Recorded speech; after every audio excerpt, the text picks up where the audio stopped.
Sounds good. Hi, everyone. Sorry, I skipped last Saturday. Life got a bit complicated. Probably could have made the announcement earlier. I tried to do one of those short things that I see on Twitch, but like, I guess I can't do it. Hi, thank you. Nice to see you. Hope your week's been good. Yeah, it's good to be back.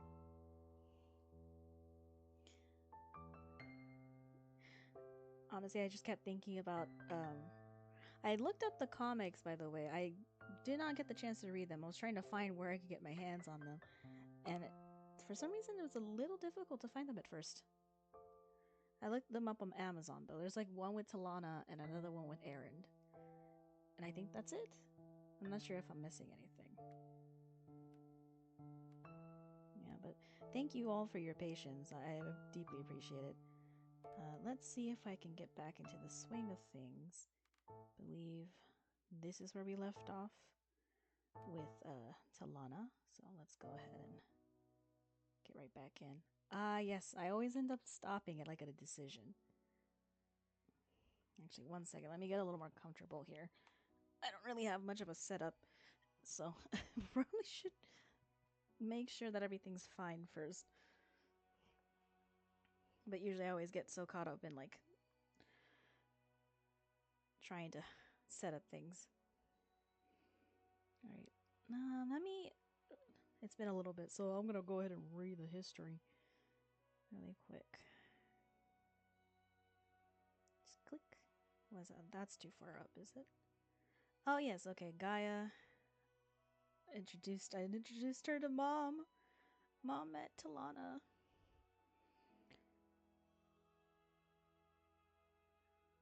Okay, I'm guessing that was all part of everything else I don't know? Yeah, it is.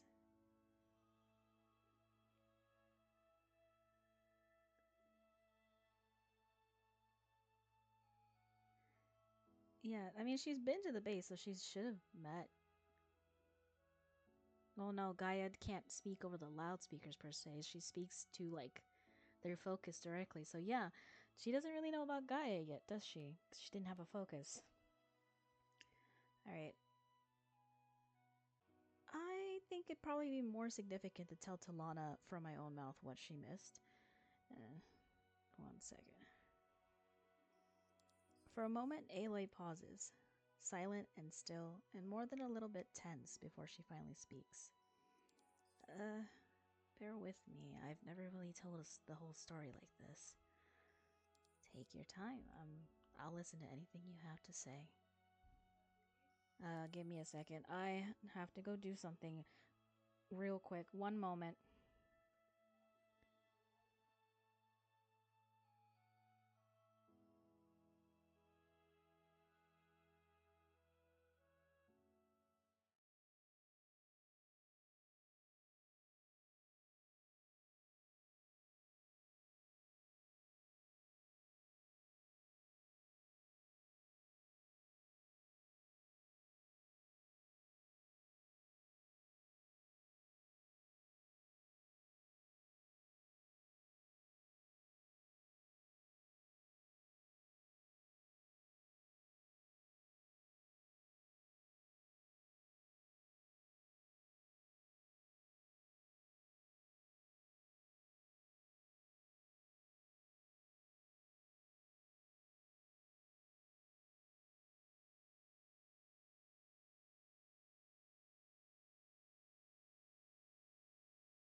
Okay, coming right back on. Sorry about that. Got interrupted. Yeah, sorry. Just everything's a little hectic as of late. So sometimes that happens. Give me one more moment.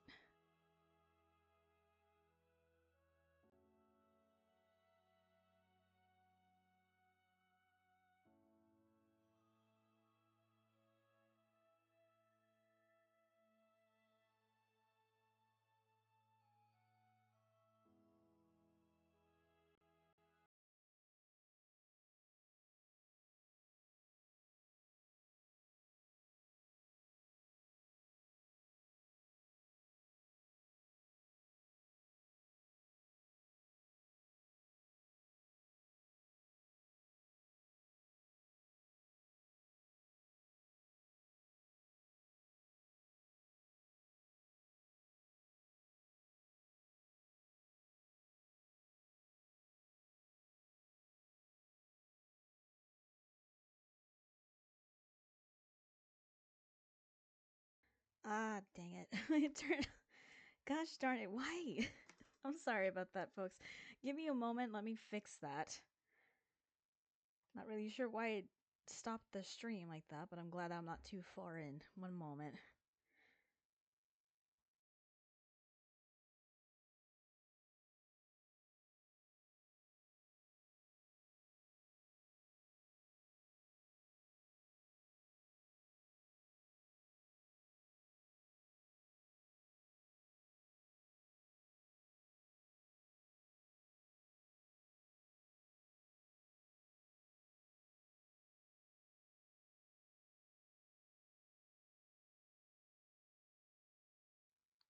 Okie dokie, back online.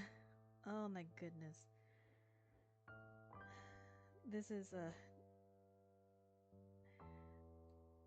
everything seems to get a little complicated for me. We'll load back in.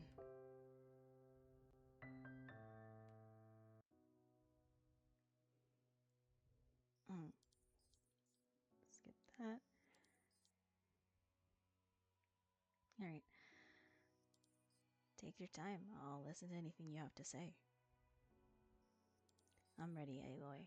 I want to know everything there is to know about you. Oh, that's sweet. Aloy hopes that's true. Wants to believe her so badly it aches. Okay, start at the beginning.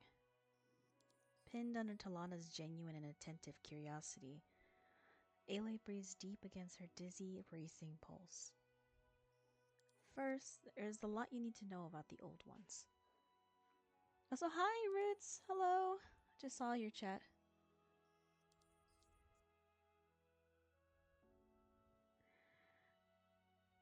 It's difficult to launch headlong into an explanation, intimidating in a way that Aloy doesn't know how to interpret, or shove aside, or barrel through.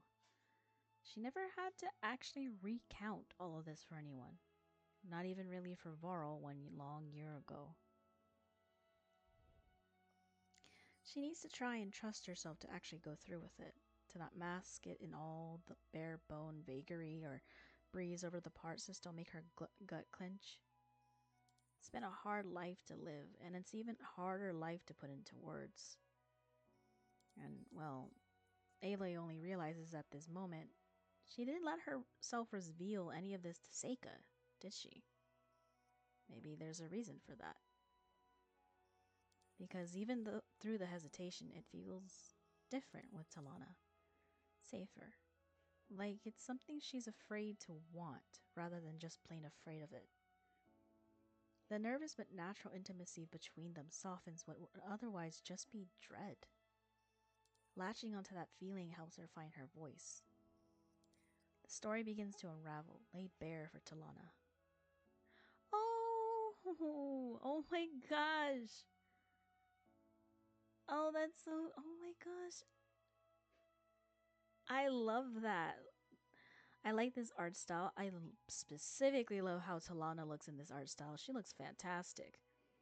I like Aloy's hair in this art style particularly. This is, oh, the lighting of their little shelter, Talanah listening, kind of like with, oh my gosh, it's so cute. And then the background, look at that. Look at that. And Meridian off in the far distance with the spire. The water, the river, the trees, the lights that glow in the distance because oh look, even like look at that. Look at that. That's a glint hawk right there. There are grazers over there. Even the eyes of the freaking why am I forgetting the name of the crocodile machines? Oh my gosh. I love that. That is so there's so much detail here. Her quivers right there with her bow off to the side. The flame with its little like the bits of like ash and embers falling out of it, coming off of it. And Aloy's voice is she's like very self-consciously. Well, she says she was saved, but like the way she's recounting it. Oh, I think I say it every time, but I think this is one of my favorite illustrations in the game so far. That's beautiful. I love this. Oh my gosh. I could spend quite a while squeeing on this, but I'm not. I probably shouldn't because otherwise I'd be here way too long. Oh, it's so pretty. And the light on her eyes. I gotta stop. I gotta stop. The shadows. Ah, this is this is honestly one of my favorite things. I love this so much. Oh my gosh. All right, let's go. It pours out of Aloy like the first crash of incoming tide. The weight in her chest dissipates until the lightness makes her giddy.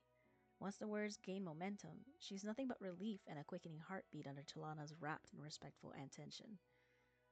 Rapt and respectful. She's looking respectfully.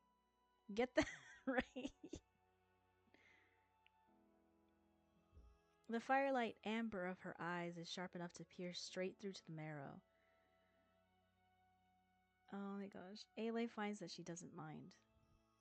All that she says is real and true, not the wild fantasies that are told about her in Meridian, the sacred lands, the Forbidden West, whatever else.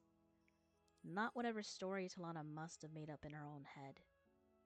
It's liberating, a long-held breath finally released. As the night deepens around their secluded space, Aloy tells her everything about Elizabeth Sobek and Ted Farrow and Project Zero Dawn, Gaia, her subfunctions, the loss of Apollo, how the world was destroyed and slowly made anew. She describes Gaia's dying plea, tells Talanah why and how she was made, what she was born to do, names her struggles and triumphs alike and all she's done and worked towards so far. Describes how hard it was to be raised. Wait, not hard. How it was to be raised by Rost. Tells her about the Zeniths, about Beta and Beta. Tells her how they lost Varl but won the momentary fight and how they've kept hope alive, even if that hope is difficult, nearly beyond measure to sustain. The pieces come together into a daunting whole, a chronicle of staggering truths, a story of Aloy, spelled out in her own trembling voice. You know what's fun about this is that, like, even in the Seika route, yes, Aloy does give Seika, like, an answer, gives her an explanation, and yet, I don't know if Aloy explained the whole entire whole of it to Seika. Like, I do like that is a point that's made. I guess the point of that route is opening herself further and naming what it is that she wants with Seika and letting herself be with Seika. Because Seika was kind of more or less her finally finding a connection and choosing to kind of like open herself to the connection, if only a little bit along the way. But she had other things to do. She was pulled away. She couldn't fully stay there. And who knows if they could even return to each other. Whereas Talanah is someone she's met and known for a while, one of the very first people to accept her as she is.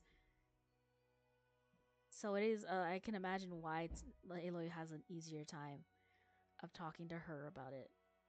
Which, again, honestly, this art style makes the Asami vibes of Talanah even more stark. It's amazing. I love it. Also, is my chat... Oh, why is it doing that on my end? That's weird. Give me a second. Let me look at that. Okay. It's not doing that weird thing anymore. As she concludes, she eyes Talanah's expression with apprehensive anticipation. Hi. No, my chat was kind of like doing this thing where it was buffering, so I was like, why is it buffering? I think I like lost connection for a second. I really hope so. I really hope that they do have this kind of reunion chat.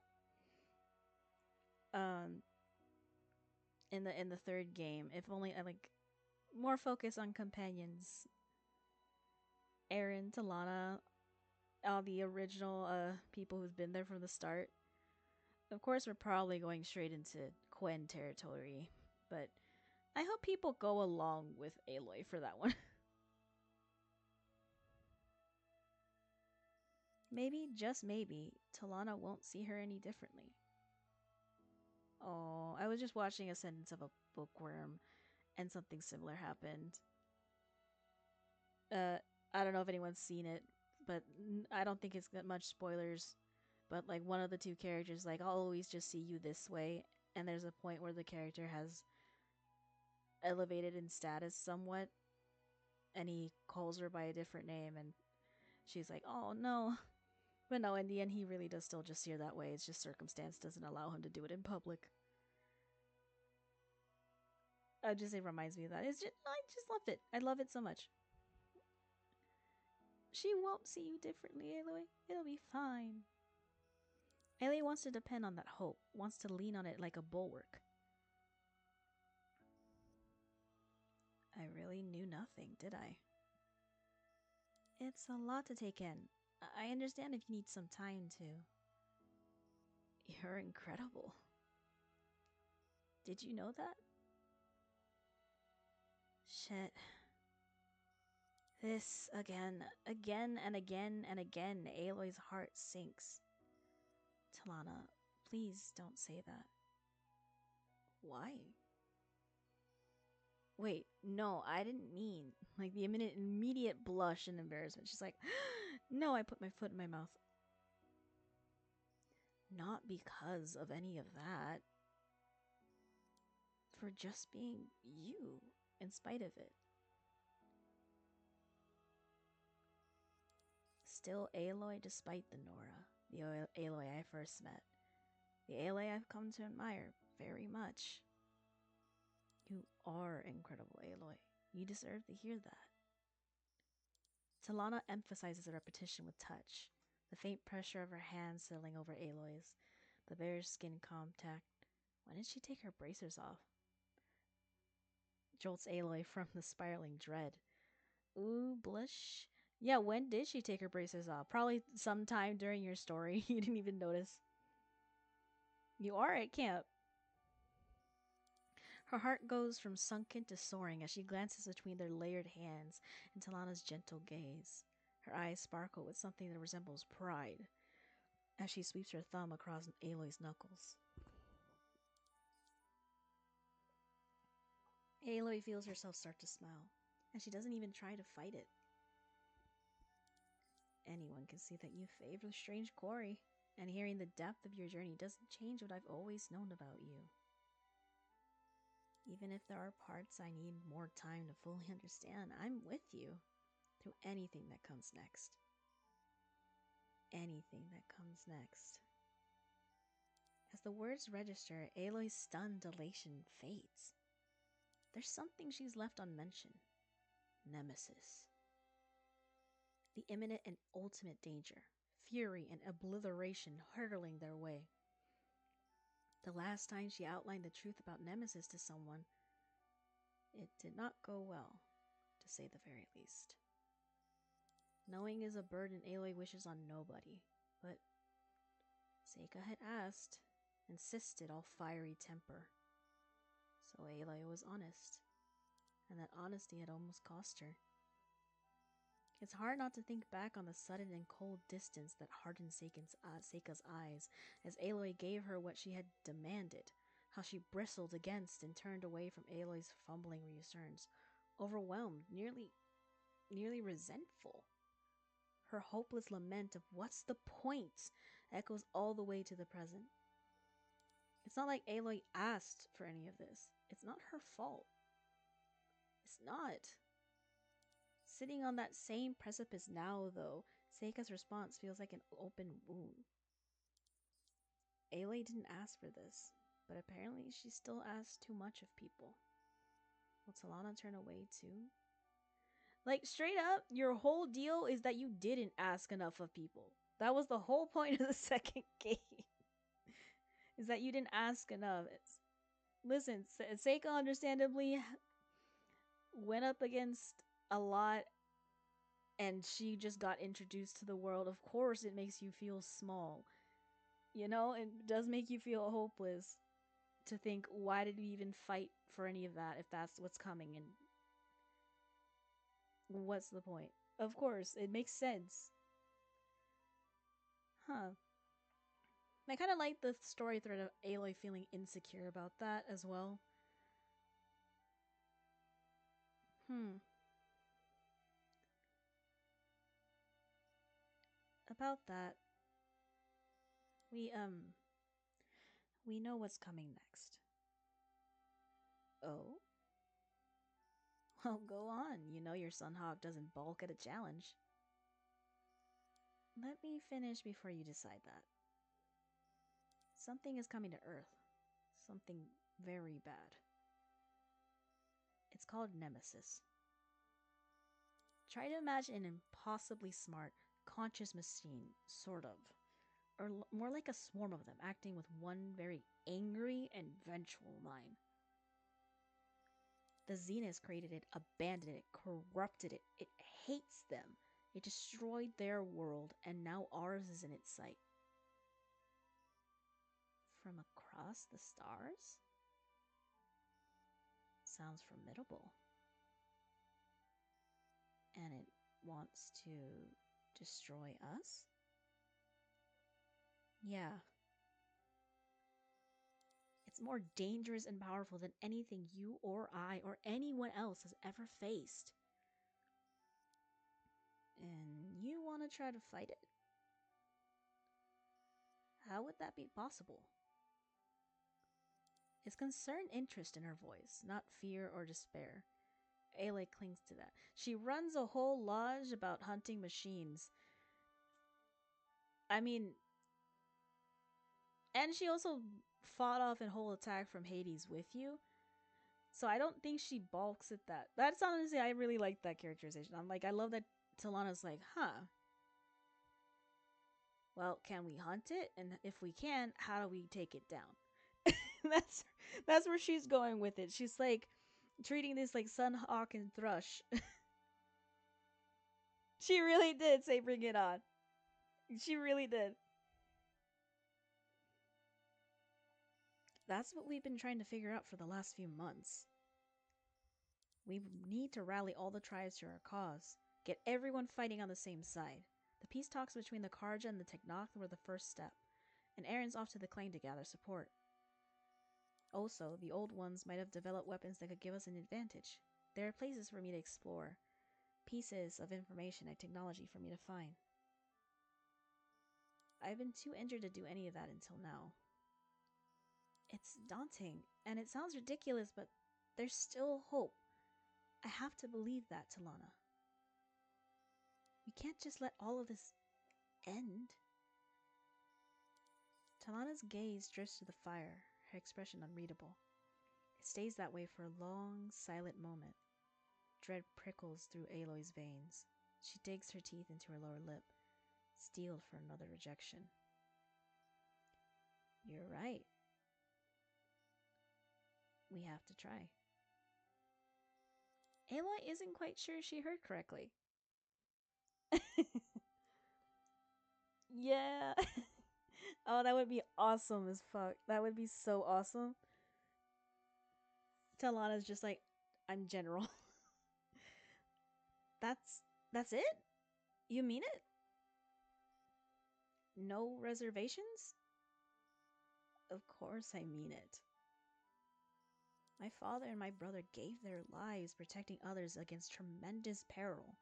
Can't imagine any horror greater than fighting for the same. I meant what I said in the West. The Hunter's Lodge needs to stand for something bigger than it has before. I'll lead by example. You're sure you... I hope you're not trying to talk me out of it after all that, Thrush. The thought of it is terrifying, but I know that if winning is possible, it's possible through you. Whoa, smooth. But also very sincere, and I love it. It's not necessarily smooth as much as it's just her telling the truth. So I'll say it again. I'm with you, for good and for all. She squeezes Aloy's hand before she lets go. Aloy feels the pressure right in her chest, like a wave settling back into the sea. So the lodge will be there in the fight? It always has been. In the aftermath of so much inhibition burning away, staggering clarity breaks through. There's something beautiful in having your innermost self being seen fully, and being made anew and made real by the recognition of another. Maybe this is the feeling Aloy has been shoving away for as long as she lived, an inevitable impulse finally permitted to flourish. Another new reckoning to meet, destruction, and the gentlest recreation. Excuse me. Burp. Countless stars above her. Talanah before her. For one arresting moment, the only shadows left between them are the ones cast by the fire. But that moment ends when Aloy remembers.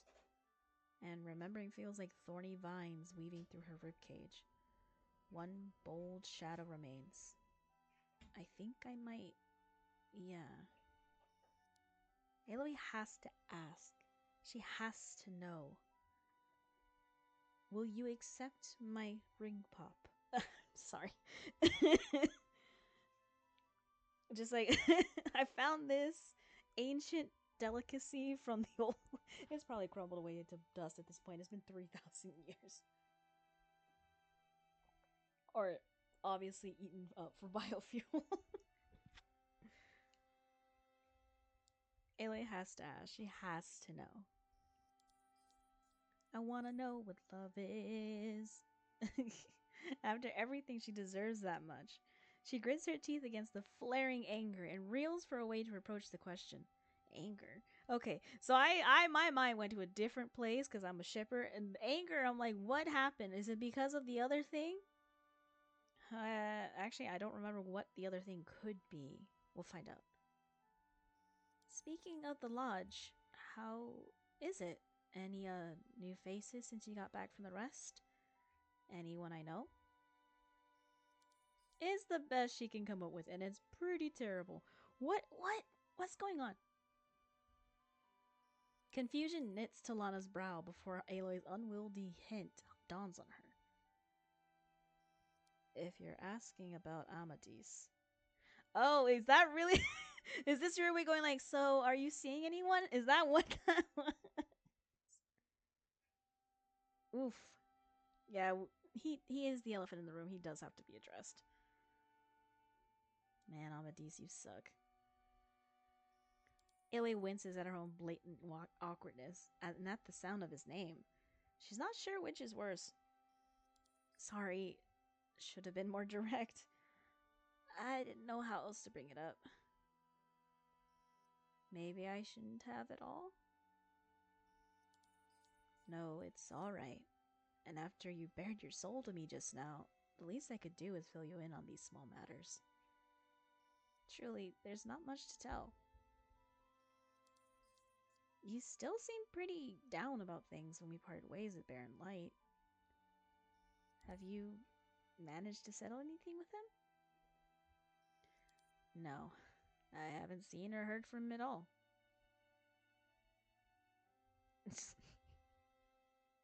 She's doing her best. She got a little better at like social cues and things.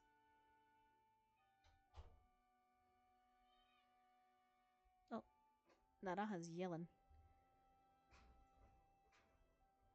Okay, she's fine. My cat was screaming.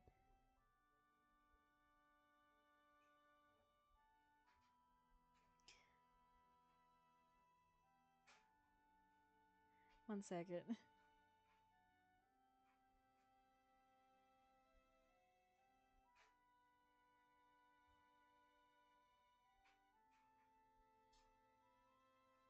Okay, she just wants a little cuddles.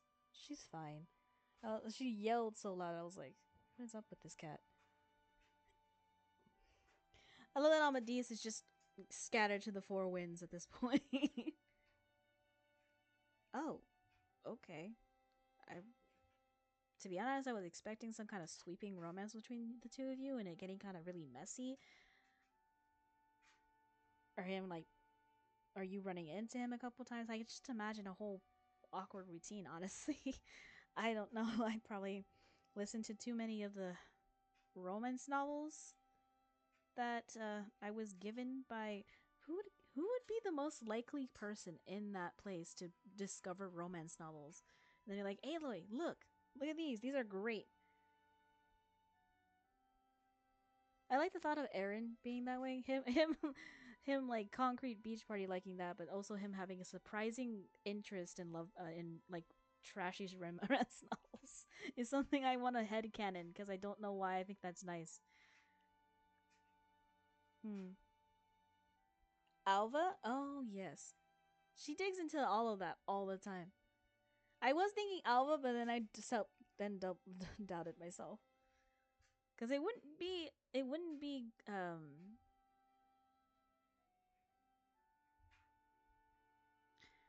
I'm having a blank. I'm having such a blank right now.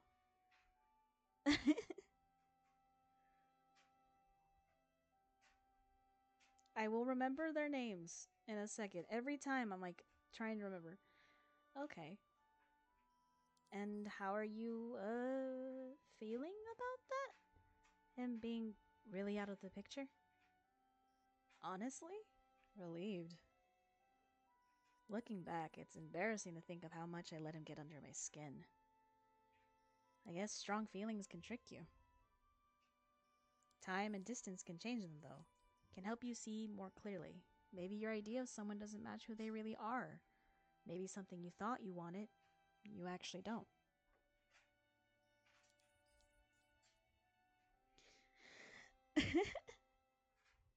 On a deserted beach far from here, Aloy turned away before she could let her own something begin. Yep. I mean, in part because you do have to go do something, and she also had to go do something. Sometimes there's misconnections. Uh, though, for that, her saying like distance, like that reminds me of I forget if it was like a Tumblr post that I read a long time ago, but I remember someone saying like their therapist, they were like they had a huge crush on someone and they couldn't get over it, and so they told their therapist, and the therapist was like, imagine killing him. Like, if you imagine killing him, you will eventually just not like him anymore. And uh, whoever OP was said that she did that, and it worked like a charm. She definitely had no feelings for him within the week. Talanah's like, wow, the more I think about it, he sucks. It's just. She didn't know why.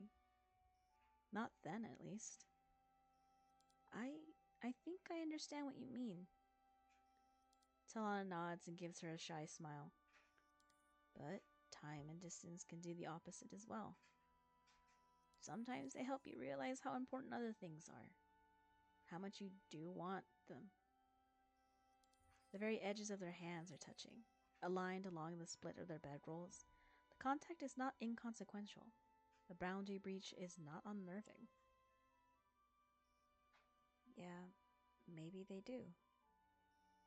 They share a long, heavy look. Where they're touching, Talanah's skin is warm, not just from their fire, but radiating from within. Aloy's warm too, a simmering ember, her blood burning past everywhere it courses. Her pulse flutters with the sense of certainty she's been missing, one that's been held out of reach. It's like being tempted to stare at the sun for far too long. Don't look at the sun. Don't. Don't do that. I'm pretty sure people in Meridian have a healthy respect for the sun, and they probably know full well you're not supposed to look at it. Flushed up and thrumming, Aloy blinks away before she can ignite. Psh, spontaneous combustion. That would be fucked up. Spontaneous combustion is an actual phenomenon. Why does that happen? It's like very, very rare, but why does that happen? She wonders if Talanah would ignite too. Don't. I mean, I know you mean this metaphorically, Aloy, but I just can't get spontaneous combustion out of my head. I'm sorry. It's late. We should try to rest if we want to get moving at first light. Good idea. The trance that had fallen over them ebbs with a sense of wistful reluctance. Neither says anything as they arise to shed their armor, or as they lie down properly for sleep. Talanah remembered the priority. She has to go save her other thrush. She's like, okay, we can't do this tonight or else we won't sleep.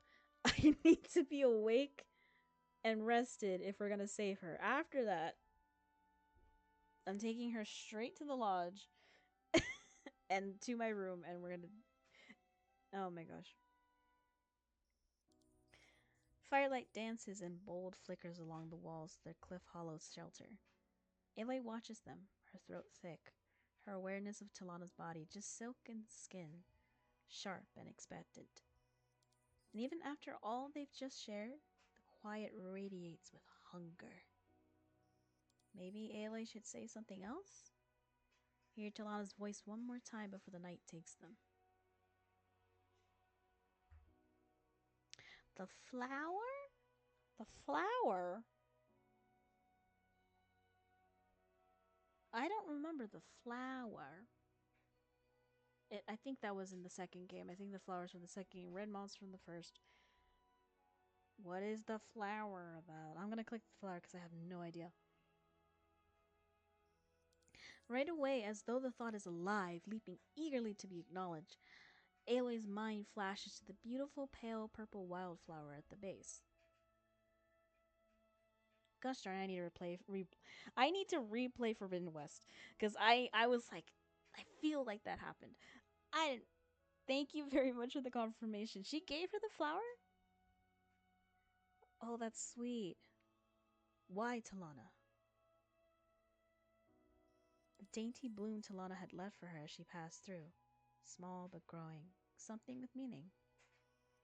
Finding it was a surprise. Warm and thrilling and full of a want without an answer. Thinking of it now feels the same. Hey, the flower you left for me on the way back east? It's really pretty.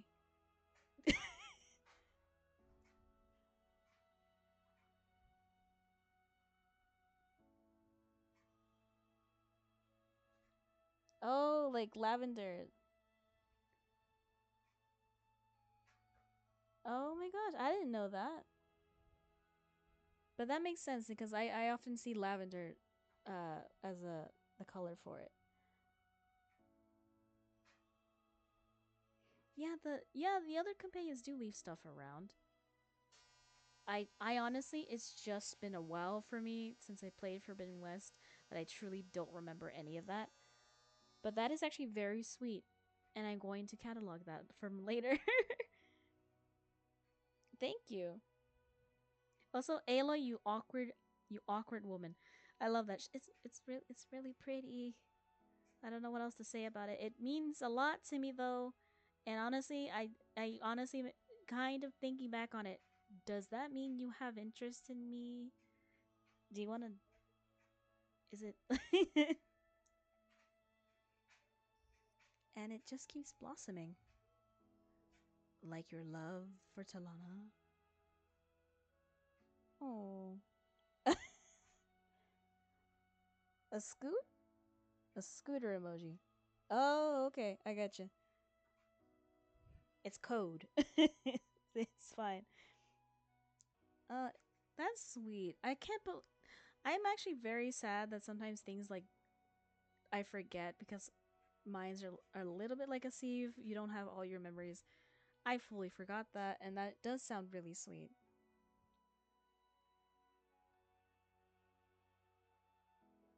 Oh?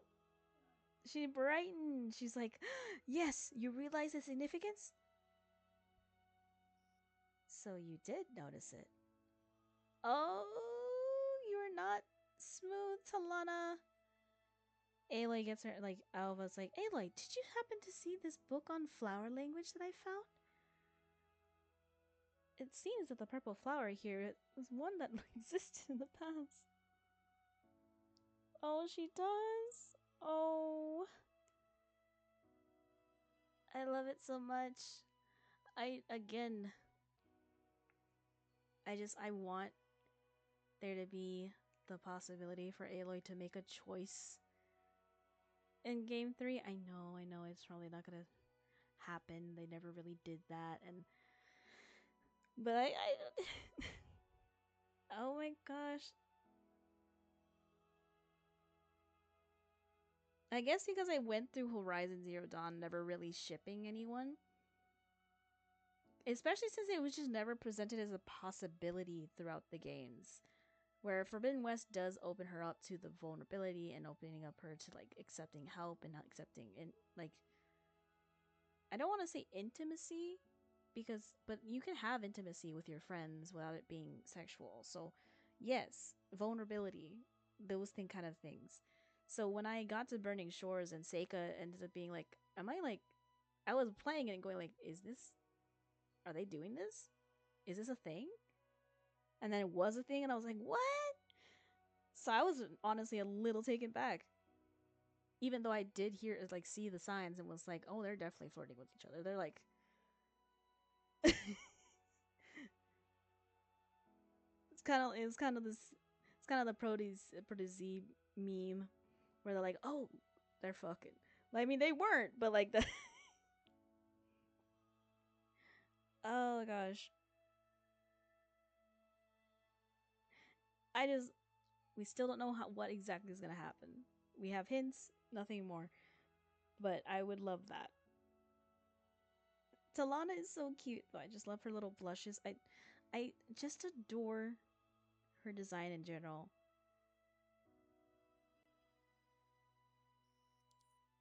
It means a lot to me that you've kept it alive. Well, Zoe showed me how to tend to it. You know how much to water it, how to change the soil, that kind of stuff. Seemed so delicate at first. Fragile. It sounds dumb, but I was kind of afraid to ruin it. Gardening isn't one of my specialties. But she told me how resilient that kind of flower is. How it's much stronger than it looks. How boldly it can thrive when it gets the right kind of care. Like a certain someone? I guess she was right. If it's still blooming, if it's still blooming after all this time, I would believe her. Or is it like because it is a representation of second love? It's blooming all this time. Your major crush has never faded.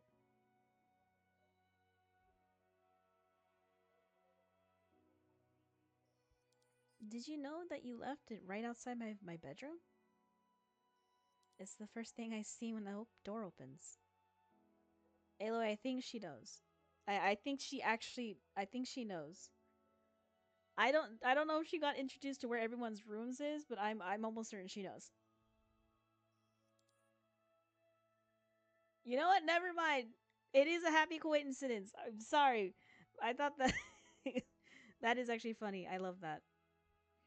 No, I had no idea, but it's a happy coincidence. Can't have you forgetting about me. You've made that kind of difficult. Talanah's face flushes against the shadowy golden light.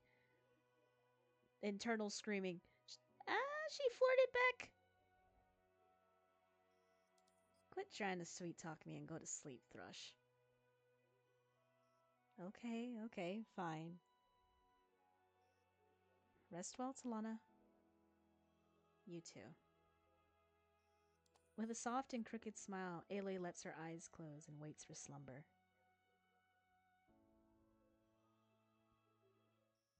When they open again, she finds herself immersed in deep and pitch-dark water. Alone. Drowning. Abrupt disorientation leaves her hurtling into panic. She tries to draw in a gasp of air, but none comes. Her diving mask, cracked and rendered useless, resists the effort. No breath, no light, no up, no down, no weapon at hand. Instinct, fearful, compels her to move her arms, pump her legs, swim. Aloy, get out, get out, get out, get out, get out! But when she goes to kick, there's furious, blinding pain. Her right leg fractured, worthless weight. The peal of agony wrenches her gut, and she would be screaming aloud if she had anything left in her lungs. Instead, she suffocates, thrashing in place, folding in on herself against the excruciation of movement. Sheer terror seizes her in a brutal vice, its grip tight enough to shatter her. No escape. Nowhere to hide. Ooh, no. No. Uh-uh. Fuck that. I'm done with the stream. I'm done. From the depths, crimson glows. A gaping maw widens, comes unhinged for her, primed to devour. There's nobody here to help her. What, like a snake? Rost is dead. Varl is dead. All my friends are dead. Her I'm sorry. Her friends have scattered to their own tasks in their own corners. At her command, Beta far away, silence out of reach. Seika knew what was coming and didn't try to follow. Aloy is alone. After everything she's made herself learn, after all she's done to open herself to others and to the world, she's alone again. And that's how it's going to end. Maybe it's always been her fate. Elizabeth crawled home across a barren land to die on her own, leaving her friends to wonder and mourn. Elizabeth is dead. Aloy is... Resistance is only making everything hurt worse. All struggle, nothing gained. How could she have hope to take on Nemesis when one machine has brought her low like this?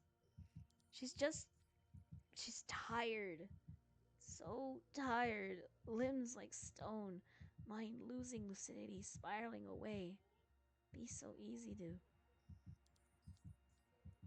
Her body slackens as she sinks further towards the hungry red depths, daring her weight to drag her down. Blurry vision sweeps feebly across the spread of where the surface might be, and she does not know what she is looking for. But she finds it. Another glow, smaller, sharper, denser, plunges toward her. The external light of an activated focus. Refuge. Even seeing double through dark water, Aloy would recognize that armor anywhere. Oh! Oh, that's sweet! It's very revolutionary girl, Talanah. Yeah, I was watching... I was going through fan art of, like, Alien Stage, and I didn't clock... There's so many references to Talanah. I'm pretty sure this is not a purposeful reference to Talanah, but it just reminds me of it. Ah! It's Talanah! Talanah swims towards her, unafraid, behind her own rebreather. Her expression is all fierce determination. Swallowed in red light. But yeah, the light of the focus beaming down. Oh my gosh.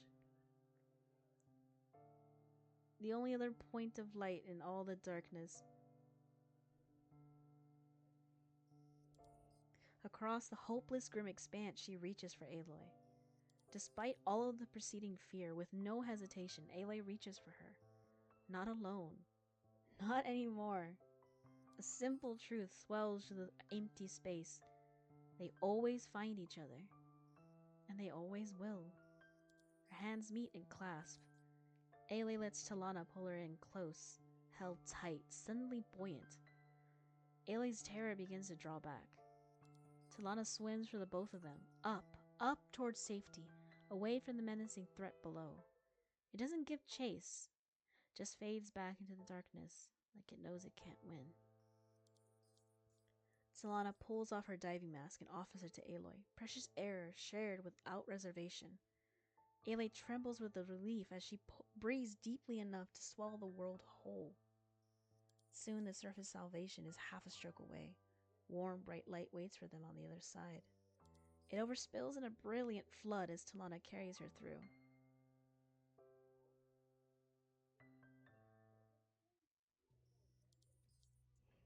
Alright, folks, give me a second. I'm be right back. I'm gonna take a short 5-minute break, alright? Alright, one moment.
And I'm back. Hello, everyone.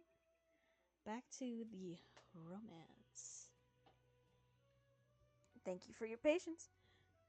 Alrighty, let's get right into it. Aloy awakes all at once, and without a noise to the gentle glow of the early sun. Nightmares turn to actual dreams. Talanah saved her. Pulse slow, breathing even, all calm. She's never felt like this after one of those nightmares. Beside her, Talanah is still asleep. Her hair is worn loose and messy, pooling and tumbling across her bedroll, strewn up over her upturned shoulder. They're lying close.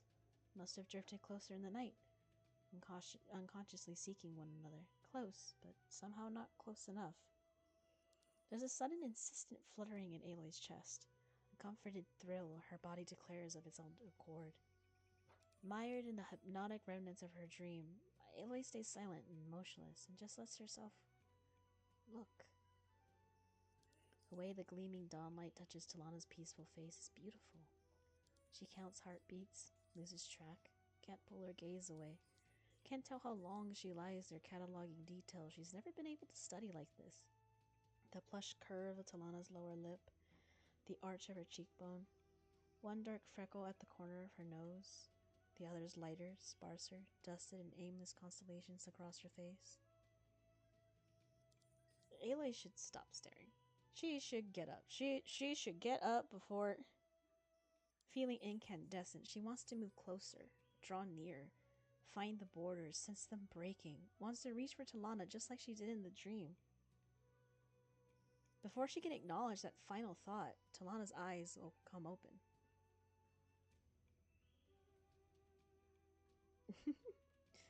Oh my gosh. She wants to cross the boundaries and take your hand. It's so cute. I love that. I always love, like, when I turn, like, I always love when, like, attractiveness is, like, described in other different things. Like, I don't know, like hands, or maybe the slight curve of, like, someone's face, or the moles. It's so nice. It's cute. I like the constellations. Is still a very beautiful way to, like, describe, you know, beauty, marks, and freckles. She's been caught in the act. Boys, book her. She has been caught by the Sapphic police. Actually, that sounds horrible. Or I don't know. That was not a good joke, and I don't know if it's a Cupid. I don't know. Sunrise caught yearning. Yeah. Sunrise slant. Sunrise slant sets drowsy amber gleaming. Oh, her amber eyes. Okay, for a second there, I was actually a little confused. I'm sorry. All of the reflected light gathers in the space between their bodies. At first, her gaze is far away, haze with the course of waking. But under the blear, there's a shade of warmth, a sense of effortless contentment. Like she's imagined this exact moment enough for living it to come as second nature. You been dreaming about me, kid? Like, she had a good dream. This is normal.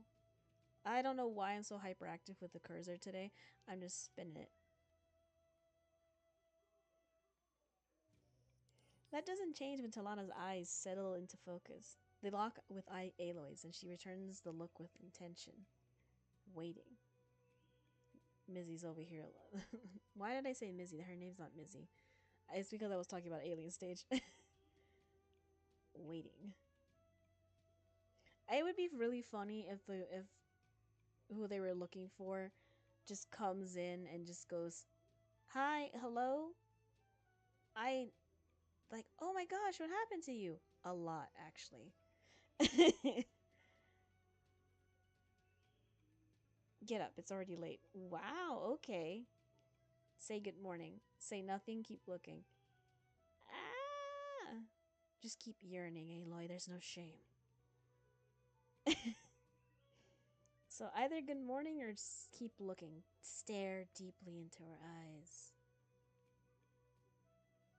Like that's on the playbook of how you get the girl. You just stare into her eyes. You don't speak. You just stare for extended periods of time, and that's how you get them. That's how you land a woman. Don't do that. Sorry, my boyfriend's in the room with me and decided to just stare at me. Okay, I'm just gonna. You know what? I spent too long on the bit. I'm gonna go with the bit. Sharing the gaze amplifies its intensity, brings on a flare of tender but emphatic warmth, an affirmation to an unspoken question. Time stalls gently in the half closed distance between their sweet warm bodies. It is all about the yearning. It's what is the joke? It's stored in the this baby can pack so much yearning in the there's like many years about like wait, it's like stored. I forget the meme, but it is truly all about the yearning. Ayle's stomach swoops. Her heart does something convulsive. The low sound of its beating drowns out everything else as the wearying world around them fades away. It shouldn't do that. That's a medical condition. Go get that checked. Light and dizzy, weightless and breathless, bound for the sky, Ayle could float off and far away forever if it wasn't for the tether of Talanah's eyes, trained on her and her alone. And she knows, with sudden and staggering certainty, that she's never felt this drawn to anyone before. There is a well of calm, an eruption of lightning across her skin. Talanah's presence is a glimmer of the completeness she's been chasing since she left the burning shores. That yearning, there's the yearning! There's the yearning, folks! Wrap it up, that's it! We found it! The yearning urge that was stirred up but left hollow, the right cast but all the wrong shapes to match it. Ugh. Yeah, the misconnection of it all.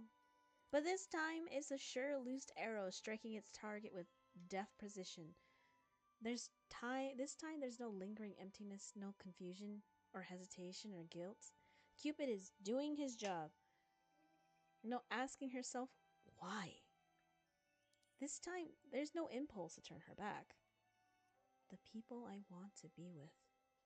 Right now, Ayle wants to be right here. I just love how this is happening, and I know I keep bringing it up, but there's someone who's actually in danger. All she wants to see is Talanah, and for Talanah to never look away. Ah! Talanah like really just reached first.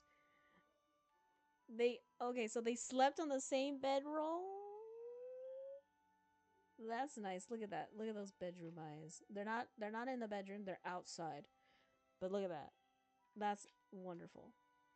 Also, I just love how her hair kind of spills here. Yeah, she took off her little plate thingy. That would be hard to sleep with. I always think about how tieflings sleep. They got all those horns. Is it comfortable? Probably not. Also, she's definitely wearing makeup. Do we not take makeup off? I still love it though. Actually, what kind of now I want to like look into what her makeup might be. I'm getting distracted. This is really pretty and very soft, and I very much love it. I love how soft this looks. The space between them aches, echoing the new hope from the end of Aloy's latest dream. Also, she's touching her face. She actually reached out to touch and caress her cheek. Oh, that's so that's so sweet. That's gay. Sapphic women. The space between them aches. Oh my gosh. Maybe they've been reaching for each other for a long, long time. Oh. Sharp and soft, open and odd, Talanah just keeps gazing back. Her attention thrums with silent understanding and cautious reciprocity? Reciprocate. Reciprocity. Reciprocity? Nope. No, I'm adding more letters into that. Reciprocity. Sound it out. As her sleepy expression unthreads into a strangely shy smile. It's nothing short of captivating.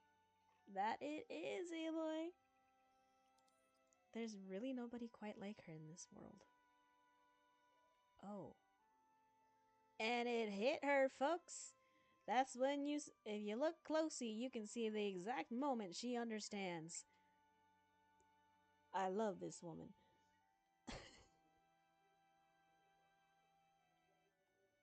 And I want to be with this woman for the rest of my life if possible. And I want to keep hunting machines with her too.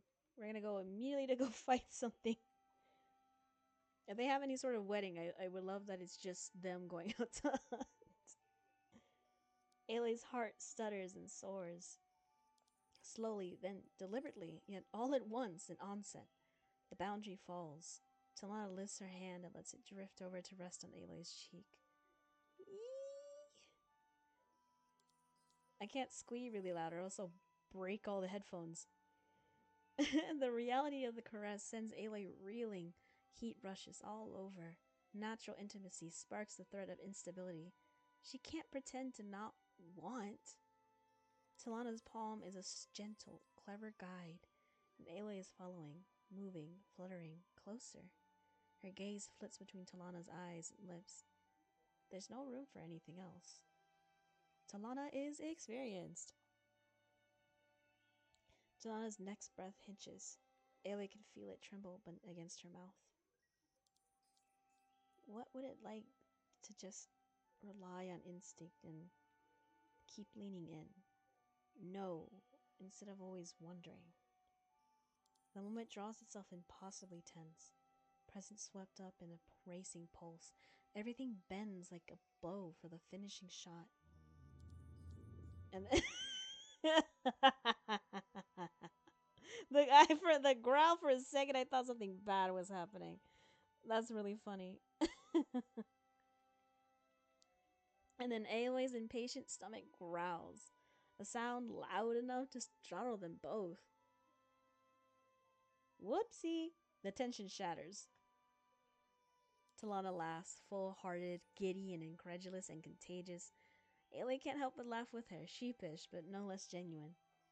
It's not a ruined moment. It's one they'll remember. Couples, it's good to laugh. It's fun to have fun together. Talanah beams. The open surge of her smile brightens her eyes to brilliance. Her thumb sweeps over the flushed arc of Aloy's cheekbone. Huh? Guess I'm hungry. Clearly. Hi. Hi. Should we get up? Eat something before we set out? Yeah, probably. Okay. Okay. The words hang. The smiles linger. Neither wants to be the first to move. Eventually, and with a salient air of reluctance, Talanah breaks the impasse. Her smile softens to a fond apology as she withdraws her hand. The weight of her attention comes away with it, and Aloy feels that intent invulnerable pressure steal somewhere inward instead. Then Talanah gets up to don her armor. Aloy watches her rise, drowning in the phantom sensation of Talanah's skin touching hers. Letting out a long-held, shaky sigh, Aloy stands and busies herself with her greaves. After sharing a quick breakfast and plenty of furtive, meaningful glances, they break camp and head back out into the Jewel. Through the early morning is balmy and mild. It carries a renewed sense of urgency. They have a lot of ground to cover and a lot of work to do. Figure out whatever is causing the false superstorm conditions and eliminate it. Find Milu before danger finds her. It's time to get moving. Ayla transmits the Cyclops drone error coordinates to Talanah's focus and demonstrates how to tag them for tracking. Then, weapons in hand, they follow, Hawk and Thrush together. For a while, they make solid progress, trekking near the Dusk Mesa cliff boundary past the southwestern waterfalls. This is new territory for me. Never been this far. To first base? I'm sorry. I mean, they didn't even hit. Like, first base is what? Kissing? Wait, no, is that wrong? What is the bases? I forget. I'm looking it up now. I'm going to check what the bases are.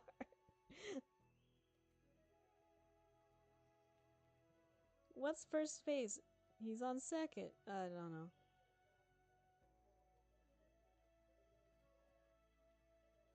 Let me see. It is kissing. Okay, never mind. There we go.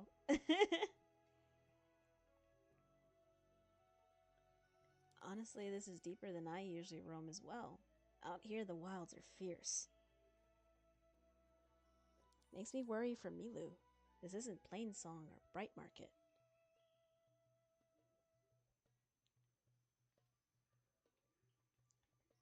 Ayla nudges Talanah with her elbow and offers her a reassuring smile. Hey, she'll be alright. We're right behind her. The conviction in her voice isn't fake. Seems like Talanah both senses and appreciates that. She nudges back.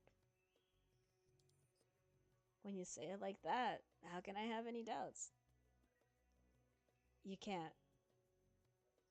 Let's press on. I'm with you. Before long, the trail splits into 3 paths forward. Which path should Aloy and Talanah take? Push through the dense foliage. Swim across the jungle lake. Inspect the fissure in the cliffside. Do we want to risk the crocs?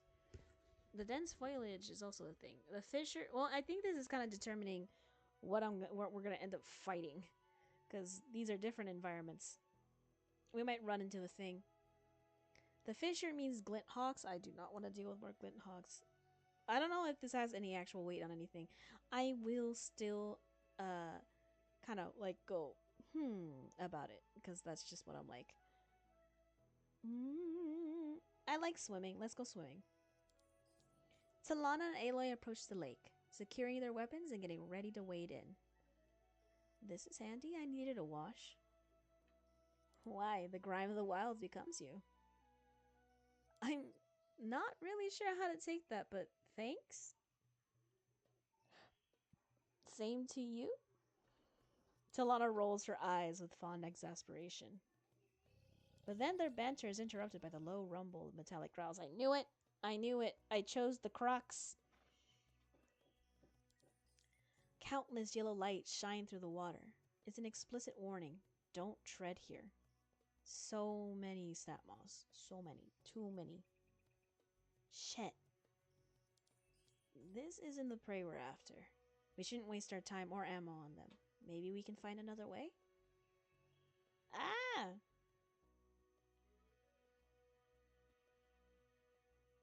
I guess the cliffside.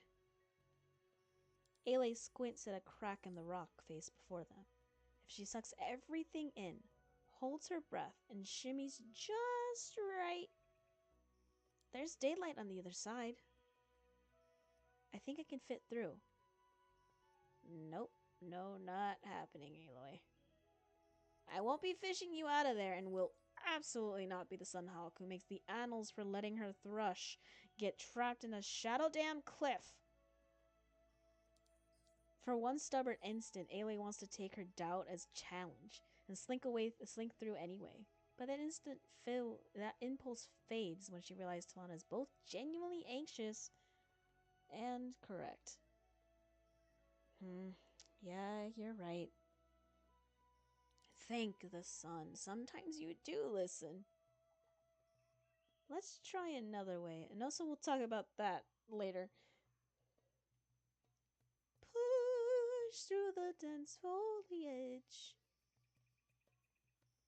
Sword in hand, Talanah winds up and takes a brutal slash at the thicket of vines blocking their way. Ah! Ah! That actually startled me. Jeez, put that away before you poke someone's eyes out. Ha! Yeah! Ha! Yeah! Ha ha! Just all the. It's just Zelda now. For all its power and precision, the strike doesn't really do much.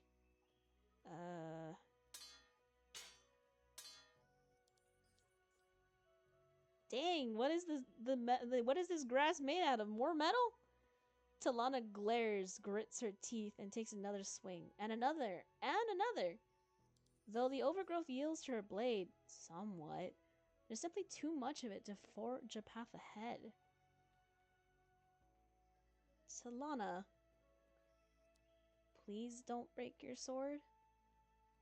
Damn. A different way, maybe? It doesn't look like there's another way forward. What now? Slowly, Aloy's gaze lifts to where Skystreak is gliding in and out of the gathering clouds. I have one more idea. No, she's riding the sun on the Sunhawk with me. She absolutely is. We're not gonna skip out on that. We're definitely doing that. Like, how dare you offer me another choice that wouldn't be riding with Talanah? I'm joking.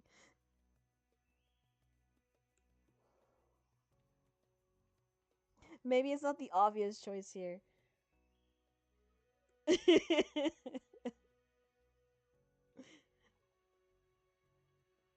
Invite Talanah to ride double on Skystreak. Aloy gives Talanah a conspiratorial smirk, hands on her hips. Mind letting your hawk in on the plan? Talanah, do you trust me? Okay, now I'm really concerned. You know I do. Always. Alright then. She calls for Skystreak with a sharp whistle. The Sunwing swoops low to a graceful landing before them. Graceful landing before them, its wings folded in the semblance of a deferential bow. Talanah goes starry-gazed at the sight. Aloy smiles at the awestruck, almost reverent look on her face. By the sun. They're majestic up close. Realization dawns. Wait. Aloy, do you seriously mean? Oh, I seriously do. Ready to fly, Sunhawk? Without so much as a hint of hesitation, Talanah beams. Suddenly the amassing clouds don't matter. The morning glow strikes her eyes. It makes them shine brighter than bright, near molten with joy. I thought you'd never ask. Honestly, we'll find you a hawk of your own, one of those sun of your own the minute that we get to everything and get Milu safe.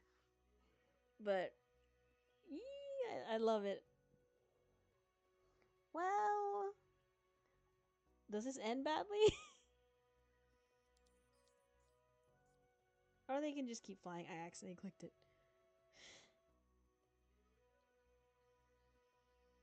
In that instant, it's difficult for Aloy to keep Seika's obvious initial reluctance from creeping into her mind. It was something new to Seika. It was scary. It was scary. Seika. Whereas Talanah, yeah, she's about adventure.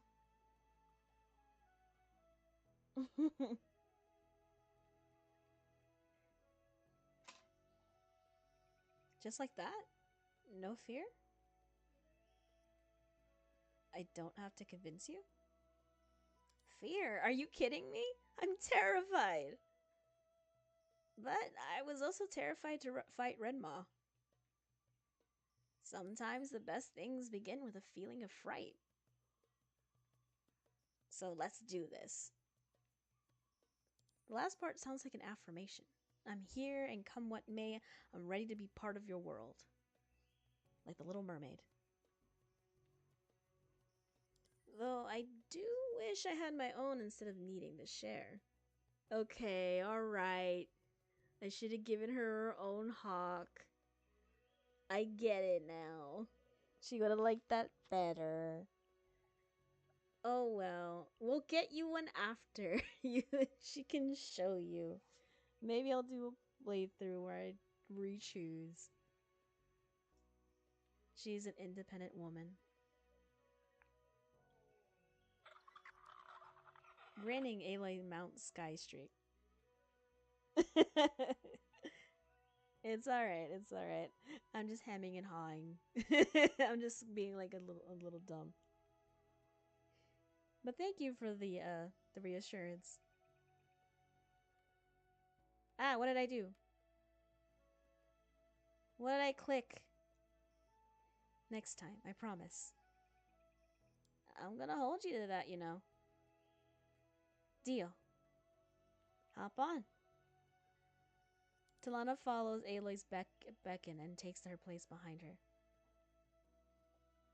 As she situates herself astride the Sunwing, the snug fit of two bodies on sharing this small space becomes apparent once more. Talanah doesn't seem to mind it, though. Her hands settle with natural ease at the narrowing of Aloy's waist. One of her palms slip around to flatten against Aloy's abdomen. Aloy feels her thighs tense around the metal in preparation for movement.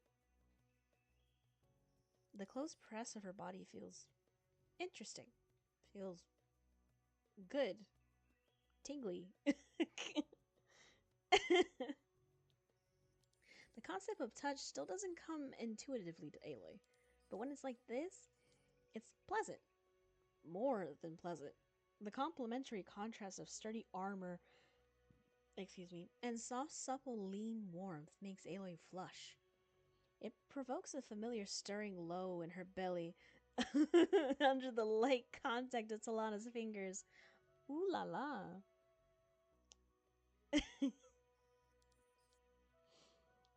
Oh my gosh, I feel like I've made this joke before. I think I did with Seika Run.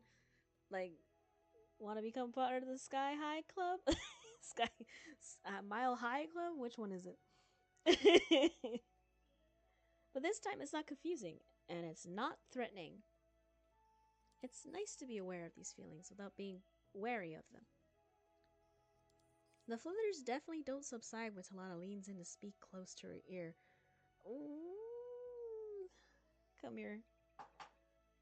Let me just whisper sweet nothings into your ear.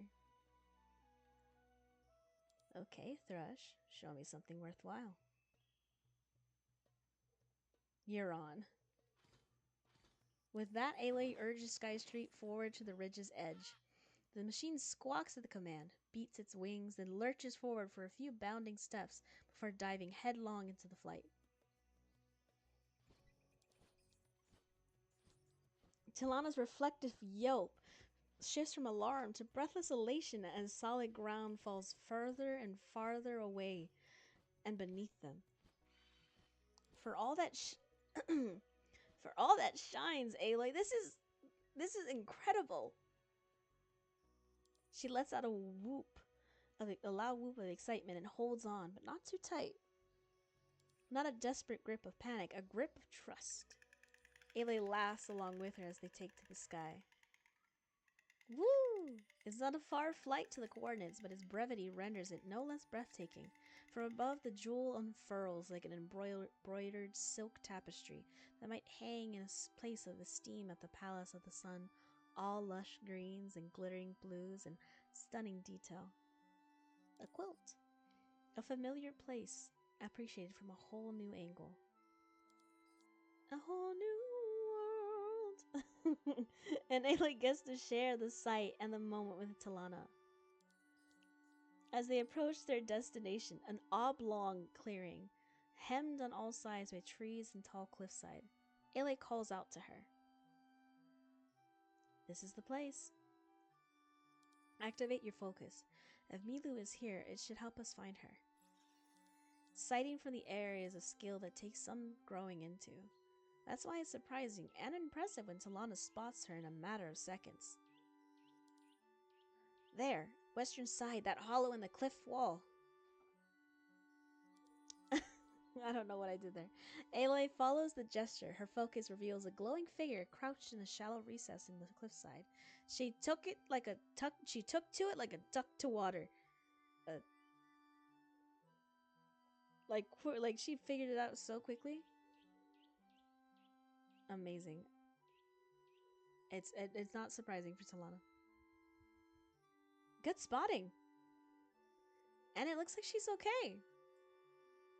By the sun, I hope so. They bank west for the descent. The instant her Sunwing's feet skid to a halt, Talanah hops to dismount and runs for Milu. Milu, sun and shadow. Milu, it's me. You can come out. Oh, look at Milu. She's so sweet. The first time we meet her, oh my gosh, and then Aloy's. I'm also now remembering how Aloy reunited with Talanah, and it was because of Milu.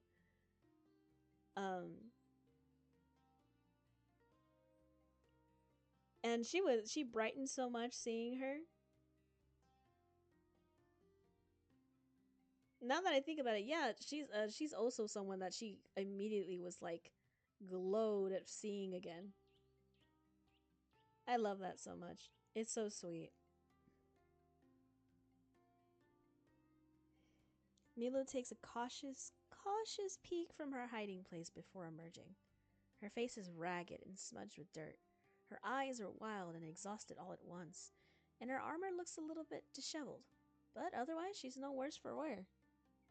Thank goodness. I promise we weren't, waylaid by, being very affectionate with each other. We. That's their daughter. Oh my gosh. That's so cute. I have to wonder how many times Aloy reversed saying her name in case they met. Oh, yeah. Just practicing in the mirror, like, like, Talanah, Talanah, Talanah. Oh my gosh, it's so nice to see you here again. Like, I didn't expect you to be in Meridian. The card lands. Sunhawk! Without preamble, Talanah grabs her by the shoulders and yanks her into a tight hug. You have no idea how worried I was. Milu all but melts into Talanah's embrace, visibly relieved after being brave for too long. It's a reaction Aloy recognizes. One she's felt before herself. I'm alright, but I, might have made a bit of a huge mistake in coming out here alone, and wow, am I really glad to see you. And, were you flying on a machine just now?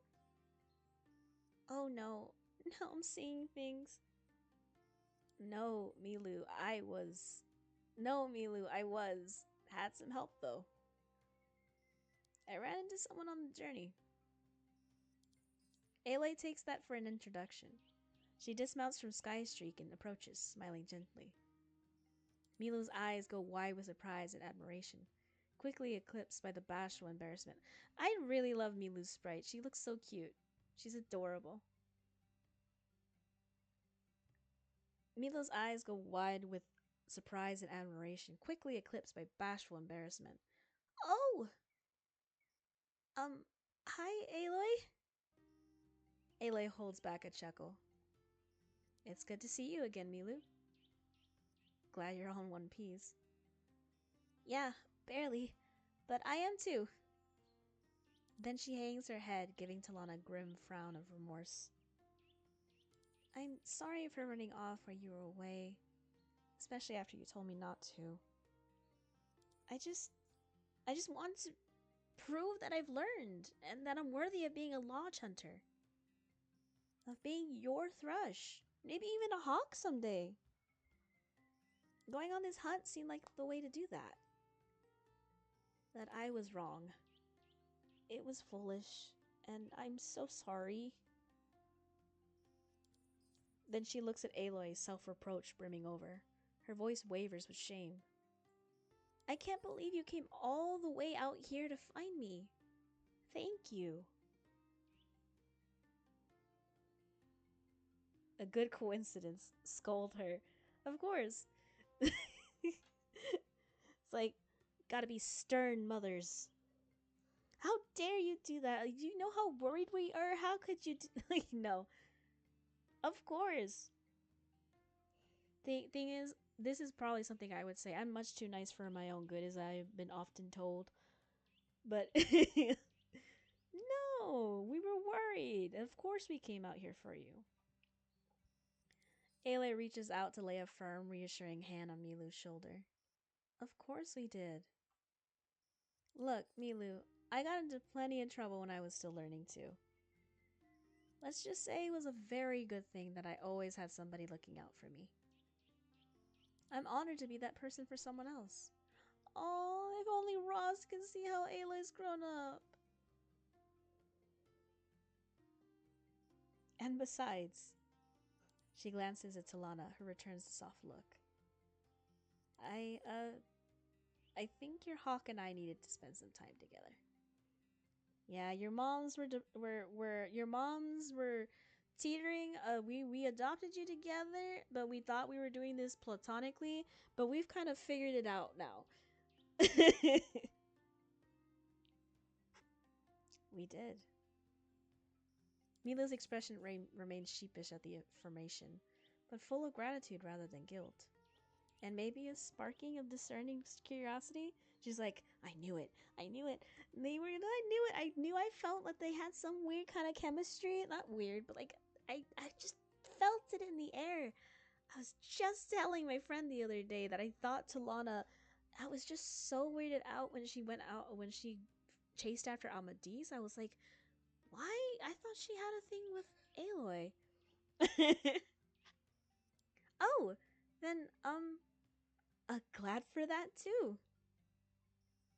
It was hard to get to this spot, but I managed to find a way. And I would have tried to work my way back out, only I've been trapped. Pinned down by this storm bird that's been ranging over the area. Its behavior seems different from any machine I've come across. It circles these cliffs, almost stalking them. Then every so often it hovers over this exact spot. Like it's waiting for something. Has it caused any storms? Lightning? Damage? Anything like that? Milu shakes her head and points at the cloud cover, now dark and dense. Not since I've been here. A lot of pretty angry clouds gather like this whenever it approaches, and especially while it hovers. But it hasn't discharged at all. The last big lightning storm happened while I was trekking through the jewel. Since then, nothing. Except for, you know, me being terrified of it coming after me if I leave cover. Have you seen where it alights? No, I didn't want to risk provoking it. Stormbirds usually circle their territory, so that's not odd. But they never hover unless there's a threat. Or unless there's something it's been programmed to watch and maybe activate. We can't assume anything about a machine's behavior anymore. Thanks to Hephaestus, we can't. No, let me reread that line. We can't assume anything about a machine's behavior anymore, thanks to Hephaestus. But I have a thought. Aloy taps her focus to explore her hunch, but scanning the rocky alcove shows nothing out of the ordinary. Doesn't reveal what she suspected it would. Huh, that's odd. Maybe... Not willing to discard her intuition just yet, Aloy investigates with her eyes and her spear instead. She clears away the overgrowth in the back of the cavern with a few quick swipes of her blade to reveal... A triangular metal entryway, weathered by the elements. A cauldron? This is a cauldron. The door seems damaged, choked by vegetation. It doesn't respond to the device attached to Aloy's spear. A dead one. I think our flying friend might have orders to get it up and running again. The drone must have flown over to investigate its last attempt when it got fried. Talanah holds up a halting hand, watching the sky blacken out. I also think our flying friend has returned. And it doesn't seem very happy to see us. Ah! The moment she says it, a booming screech echoes off the surrounding cliffs. The air around them crackles with a wicked pulse of static as the stormbird appears, then descends into a menacing territorial hover over the center of the clearing. Ah! Look at it! Look at it! It's so scary and majestic. I do like that. That's really good. Again, all the machine designs are very good, and I cannot imagine how long this takes to draw because of all the little details. Oh my goodness. Like, automaton stuff, like just like so many moving parts. Look at all that stuff. Look at all that stuff. You can see even the bits that you have to like shoot off. Big Birdie! It's Big Bird. Just edit this Stormbird over Big Bird kicking the door in that one meme. Like one video. Scream! I'm a squirrel! I'm not sure why that reminded me of that. Its eyes glow an angry red through the abrupt gloom. Visible electricity arcs around the black metal plating of its body.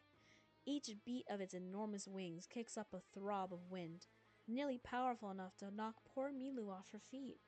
No! Tie her down. See? That's why I didn't want to provoke it. Too late for that now. Our rival wasn't exactly subtle. Looks like there's only one way out of here. We have to take it down. Now the fun starts. You ready? You ready, Milu? I'll do my best. You did a great job, Mel. They are so well detailed. I love a lot of them. They're all great. And I can't imagine how much time you took to like get all those details because it is very good. Nothing gets better than this. A hawk and her thrush is on the hunt. Let's make this one worth celebrating. Aloy leaps to action first. She knocks 3 arrows and dives out of cover with practiced speed. Fire when ready. I'm on it. She draws her bow and lets loose. The surprise barrage of arrows lands square in the center of the Stormbird's chest, rupturing its storm cannon. The damage staggers the machine just enough to give the Huntresses a few extra moments of battery. As it loses altitude, listing sideways, Talanah sprints forward. In one stealthy motion, she dodges in, draws her sword, and lunges between the machine's legs. With a loud cry and a mighty swing of her blade, she wrecks the end of its tail as it sweeps haphazardly through the brush. Badass. Ha! That had to hurt. Ha! That had to hurt. I can't do the... It's fine. We'll leave it like that. Another ear-splitting shriek thunders over Talanah's shout of triumph. The Stormbird finds its stability once more, flapping a few times to regain elevation. But just as it does, Milu sends an arrow right into the center to one central thruster on its left wing. Hey, Milu! The impact sends it pitching in that direction, where it slams hard into the side of one of the bordering cliffs and crumples to the ground. Nice shot, Milu! Scream! I don't honestly, the sound effects does it well enough for me, but yet I still need to read it aloud. The Stormbird's eyes blaze as it clambers to its feet, momentarily settling for a fight on land. Surrounded by a field of electric energy, It spreads its wings wide in a display of imitation and stalks towards Talanah. She braves another close encounter to slash at the vital blue wiring between its foot and leg. An arc of lightning narrowly misses her as the severed wiring renders the Stormbird's right bleh. I need to breathe. Okay. From the top, an arc of lightning narrowly misses her as the severed wiring renders the Stormbird's right leg limp and useless. It crashes heavily onto its side, crowing its fury to the sky. Ready for the fortunate opportunity, Aloy takes aim at the machine's eye. Momentum buries both arrows deep in the Stormbird's skull, turning it into a sparkling, shuddering mess. Love the sight of those sparks! The Stormbird is no match for the three of them together. Working in perfect tandem, it's already weakened heavily. Is this just a normal family outing for them? This is just every day. Badass. Another well-placed blow will take it out for good. Aloy lowers her bow, light on her feet as ever. Talanah circles around to join them again. They both turn to Milu, who pales and sighs at the mighty machine before them. Her bow looks simultaneously small in comparison, and too big for her as she lifts it to aim again. Hesitating, she glances back at her hawk, as if there might be some grand plan besides destroy the machine that's trying to kill us. Let Milu take the shot. Let her take the shot. Let her take it down. Aloy offers Milu a nod and a warm grin of encouragement. You can do it, baby. Well, go ahead. It's all yours.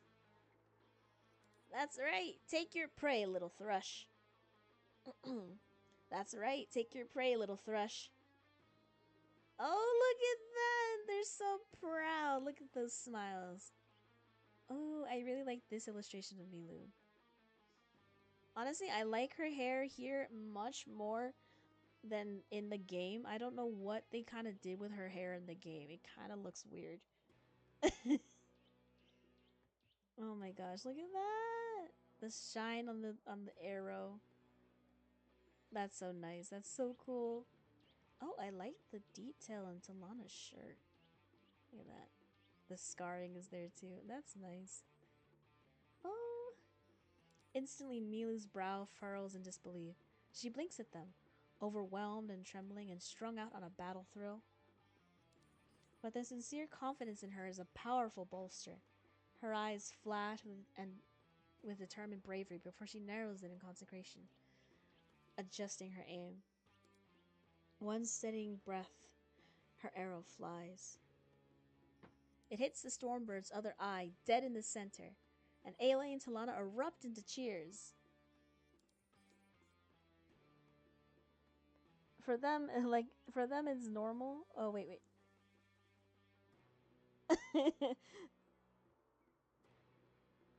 Yeah, we just see mullets. Well, I guess what this means with this illustration that some time has passed and Milu just hasn't kept up with her mullet, which makes sense. Like, honestly, I look at Erin's like side cuts and I'm like, how often do you maintain that?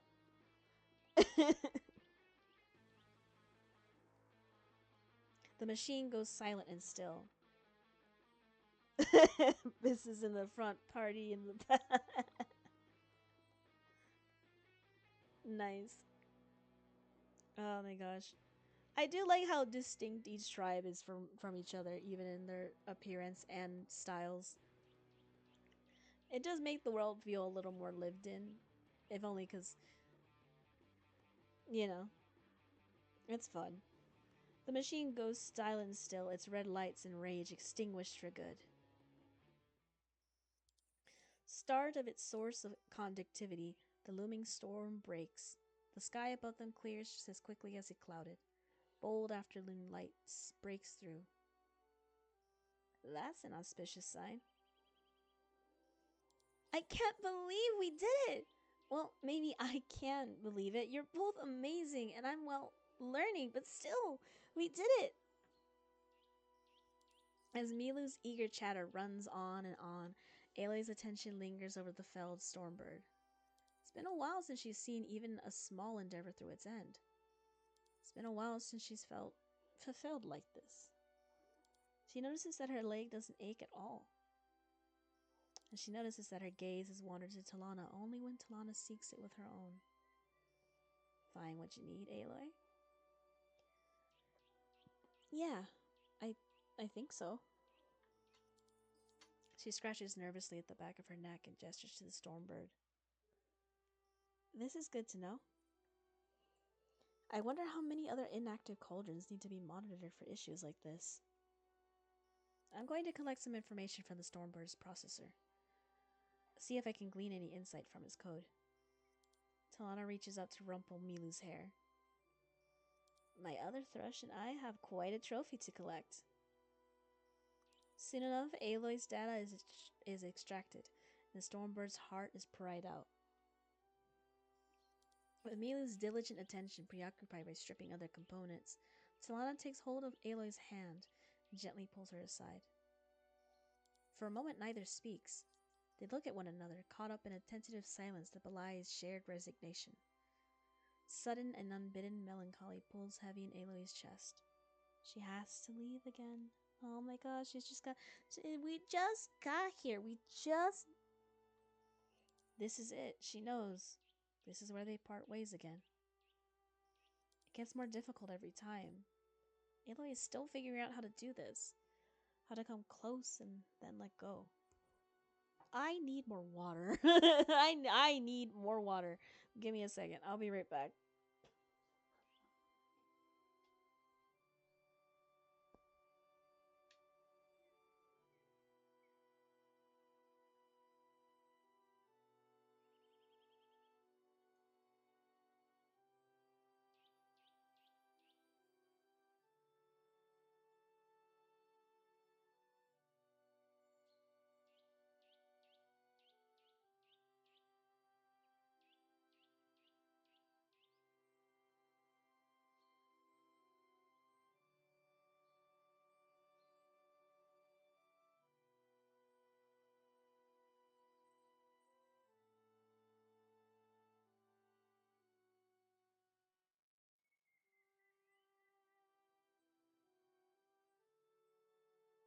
Alrighty, I'm back and water has been obtained. Water acquired. Da-na-na. Yeah, I'm getting, like, I realize I'm, like, getting more vocal fry as I'm reading. It gets more difficult every time. Aloy is still figuring out how to do this. How to come close and then let go. These attachments. I don't know what that pronunciation was. These attachments give you something to rely on. What was that? What was that? Like Dracula? I'm not really sure. These attachments give you something to rely on, but they also give you something to lose. Something to miss right down to your bones. Plosives. Plosives. Gotta watch out for the plosives. And the syllabants. Without them though, what else is there to fight for, right? There's meaning to these relationships. This is what you put your life down for, live for, fight for. I can't thank you enough for your help, Aloy. This time and every time. Let me guess, you're about to say that you're lucky to have a thrush like me? No, just that I'm lucky to have you. Everything feels tangled and unbearably warm. Aloy wants to stay, but... Likewise. I think I needed this more than I realized. And for more than what I originally came for. Talanah nods her understanding. I'm going to stay out here for a while. Maybe for another night or so. If there's anything else worth investigating out here, I need to find it. She also needs to clear her head. A good plan. Which one, Aloy wonders, the staying or the clearing? As for me, I'm going to get Milu back to Meridian. I'll let her take the lead on some skirmishes along the way. Smirking, Aloy speaks loudly enough for Milu to hear. You mean you wouldn't rather fly back to the city? You can borrow Skystreak. Hey! I'd rather stay on the ground if that's okay. Ground it is. You've earned a break from adventure. She turns back to Aloy, then. The depth of her gaze betrays quiet, hopeful vulnerability. Will you come by the lodge on your way back west? Just for a bit? 1 night? 1 hour? 10 minutes even. By the sun, it doesn't matter. Whatever time you have. I have some things to think about. Things I need to tell you. But I also need to decide how. So I want to see you again before you go. Maybe it's selfish, but I'm not really ready to say goodbye yet. Yeah, of course I will. The tender brightness of Talanah's smile is the only reply Aloy needs. They part with the promise of a little bit longer. Oh, that's sweet. Oh, I love that. That's so sweet. The beginning of something. They just kind of need to sort themselves out beforehand. Oh, that's so nice. I really like that. Aloy remains in the far western Jewel for another 2 days. It's a relief to feel like herself again. To be able to roam, to discover, to appreciate the trackless wilderness scouring for ruins and data fragments, taking her time to explore for its own sake. The wilds have been her friend since she was a child.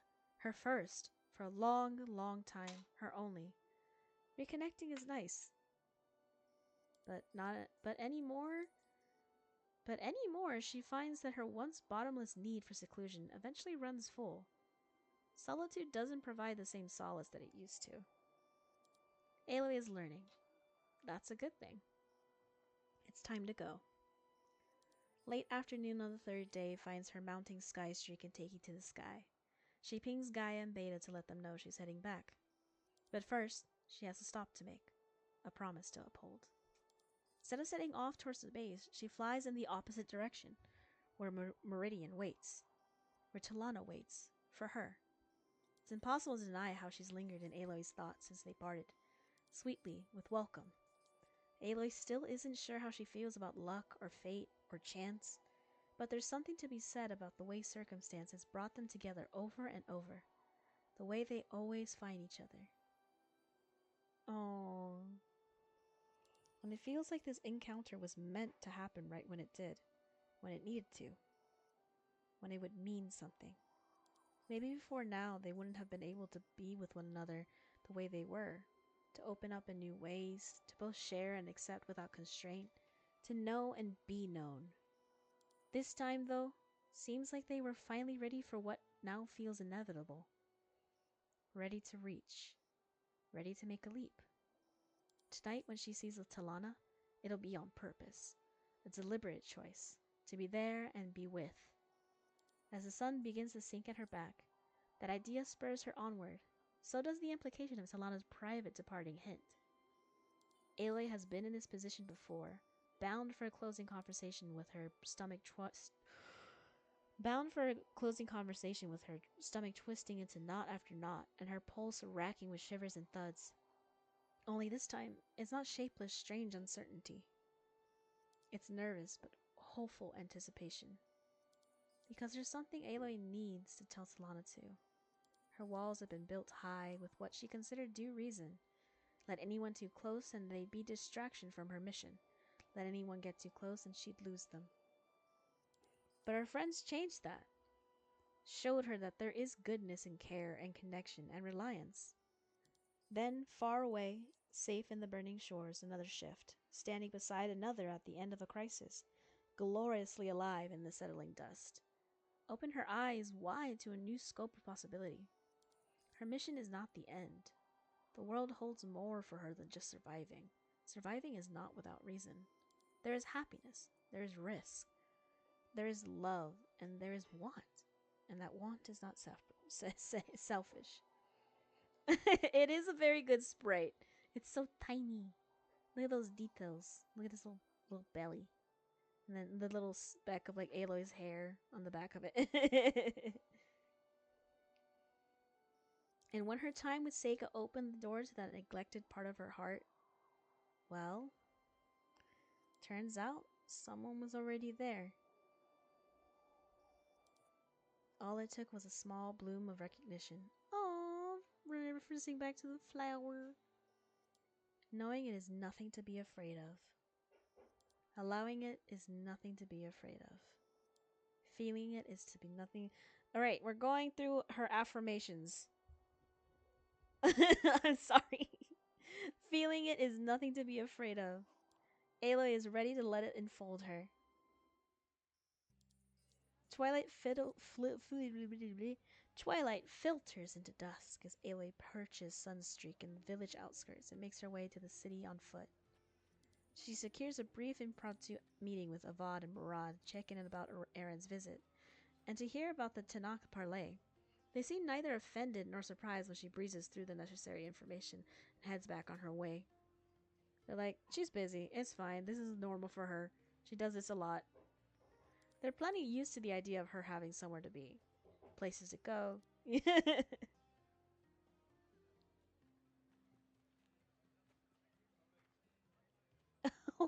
What?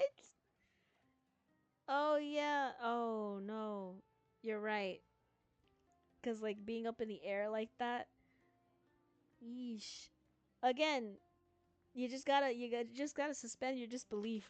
They'll be fine. It's fine. Maybe Gaia, when she recreated humanity, she decided to make them a bit more durable. And tonight she absolutely does. Light and eager and shimmery, Aloy weaves through the evening thronged streets, carried by habit and purpose along the familiar path to the lodge. The building is a beacon in the gloaming, all-warm light and cheery sound, a more welcoming place than it once was by leaps and bounds. Talanah's leadership truly is bringing about positive change. Not that Aloy ever doubted her. As she crosses the threshold, Mila greets her. Aloy, you're here! Talanah said you'd be coming by. Well, here I am. Does Lagan have a night off or something? He's at the bar. Door duty is my punishment for defying the Sunhawk. Ouch. Nah, it's not so bad. Kind of fun, actually. Don't tell her I said that, though. Speaking of Talanah, she's out on the balcony. I think she'll be really happy to see you. Heat prickles at Aloy's cheeks, then spreads to the tip of her ears. Yeah, okay. Thanks, Milu. Milu's sigh little grin follows her all the way out of sight. Ooh. In the same place where Talanah told me Aloy nodded despite the Nora. Ooh. At the end of the quest where we fight Red Maw and take it down. I do love this. It's returning to the place where they cemented their relationship.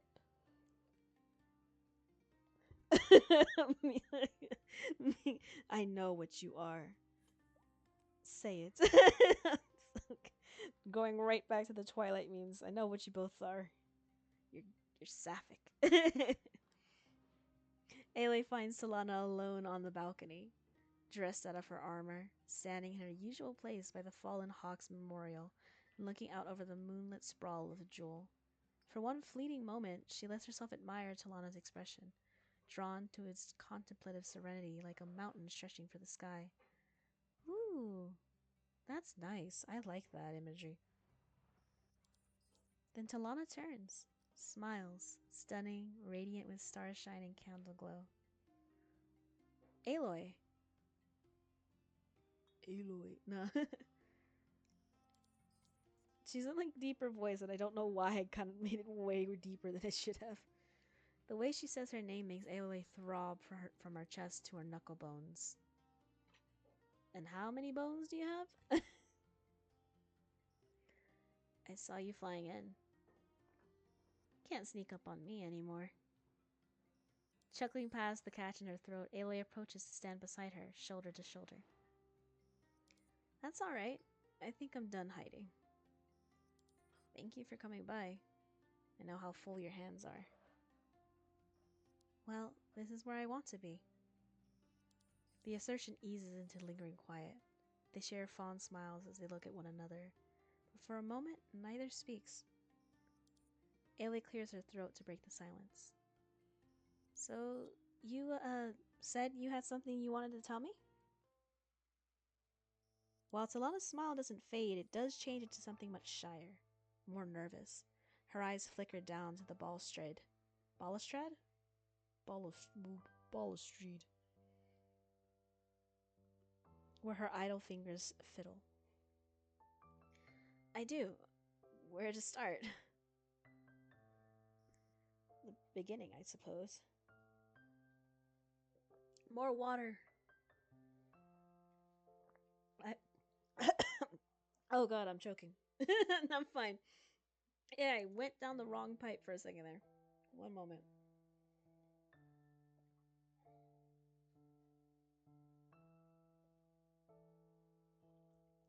I love water.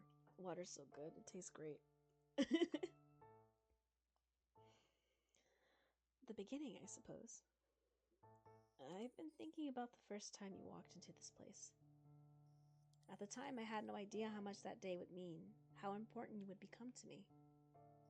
Because you have, in deeper ways than I have had the courage to say. Yeah, it would be bad. That is the definition of bad, for sure. I'm fine, though. It's alright. And besides, my boyfriend's here. He would save me. It'd be fine.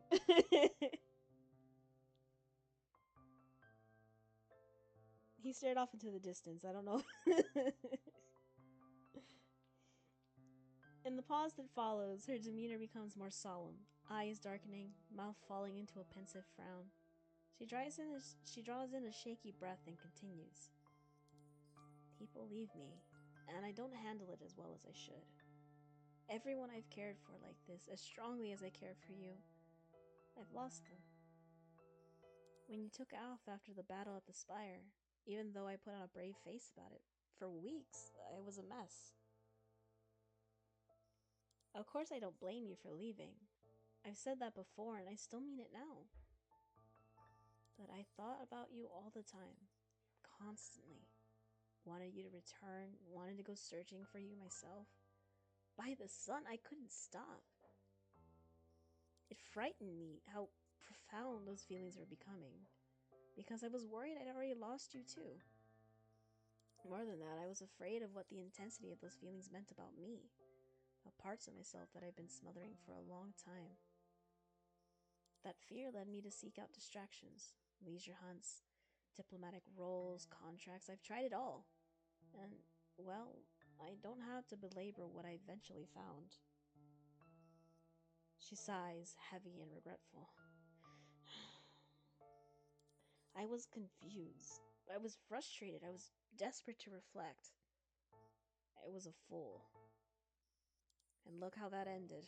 All of that time wasted on someone who wanted nothing to do with me. When he wasn't even who I wanted in the first place. In the aftermath of that whole debacle, I began to realize that I was looking for something in the West. Someone. But it wasn't Amadis.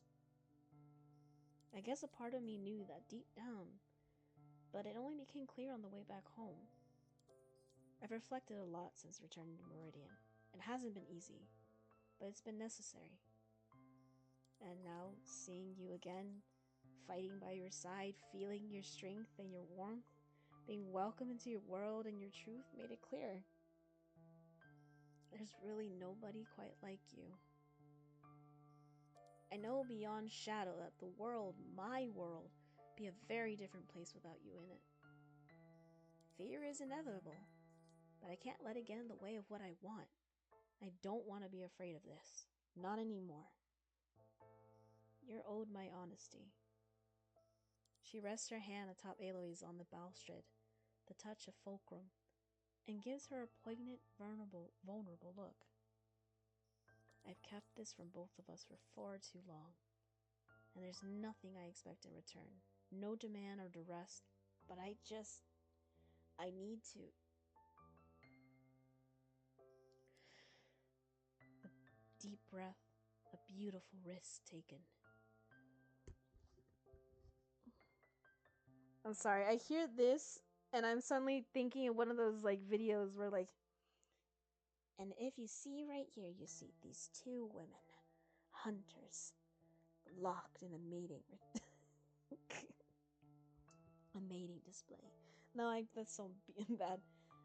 And then watch right there, a deep breath, a beautiful risk taken. Just, I'm such a dumbass. I have feelings for you, Aloy. Her soft confession is resonant, devoted and deliberate, spoken true as marrow.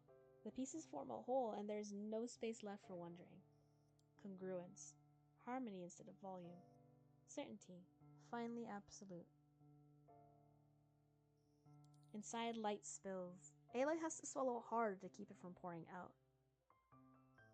As she takes in the tentative, fine-strung hope of Talanah's expression, she aches, wondering how long they spent wanting one another in silence.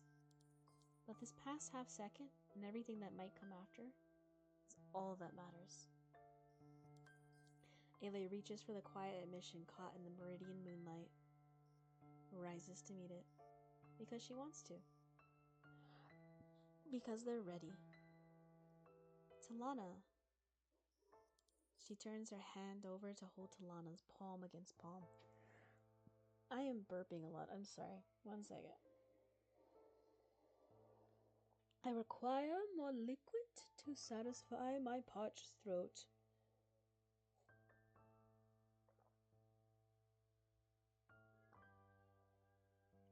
I'm so close to the end. I will see it through.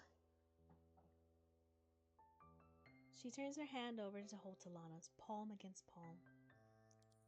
For a long time, I shunned the world as much as it once shunned me. First out of spite, then out of habit and fear. It's taken until recently for me to learn to let go, open up. But when I think about it with you, it's never been. Winnowing out of the words is difficult when it feels like our heart is about to burst. It feels like you knew me before I really knew myself. Saw me when all I had taught myself was to turn away. You offered me a home before I understood what home meant. Well, now I do. My feelings for you aren't new. I just had to do some growing myself to learn how they fit. I'm done with doom. Done burying things. I finally want to see everything the world I'm fighting for has in store for me. And I want you to be part of that, now and always. Life hasn't offered me many choices, but this I choose. I choose you, first and fully as a person can. They've moved closer, drawn in by the throng of Aloy's promise. The angles of their bodies slot together like they were made for it, hips to hips, eyes locked. Talanah's are wide, unblinking, and astonished in all amber heat, prelude to an incredulous smile. In the slow shifting, Aloy finds her hands cradling both of Talanah's. She rubs her thumbs along the uneven lines of her knuckles, just to see how doing so feels. Talanah's voice is a trembling, hitchy whisper, tone Aloy has never heard before. But now that she has, she'd definitely like to hear it again and again and again. You really mean that? And the breathless question in her gaze, core deep, is an invitation. The moment draws itself impossibly tense. Aloy's pulse alive, racing. She steals an intent glance at Talanah's painted mouth. How it's quirked into a tiny anticipatory smile. Ooh, what would it be like? I know that's not how you're supposed to pronounce that one, but I don't care. Got to kiss the girl. It's time to rely on instinct. This must be how it feels to blossom. I love how it just keeps referencing the flower. Eee! Sapphic love blooming. The discovery. Which song is it? I'm now thinking of like Bloom by Travon Sivan. Dun dun dun dun dun. If words aren't enough to convince her, can I? The phrase trails off. Ailey slants in to kiss her. It's clumsy, fumbling, chaste, urge over finesse. The brush and press of their lips lasts a heartbeat at most, barely long enough for the touch to register, before Ailey withdraws with a nervous, choked-up laugh. Burning with embarrassment and apprehension at the blundering newness of it, she ducks her head, and her gaze drops to her quaking hands. Somehow Talanah still hasn't let them go. Sorry, that was definitely I mean, I've never done that before, so... Liar, you kissed Seika!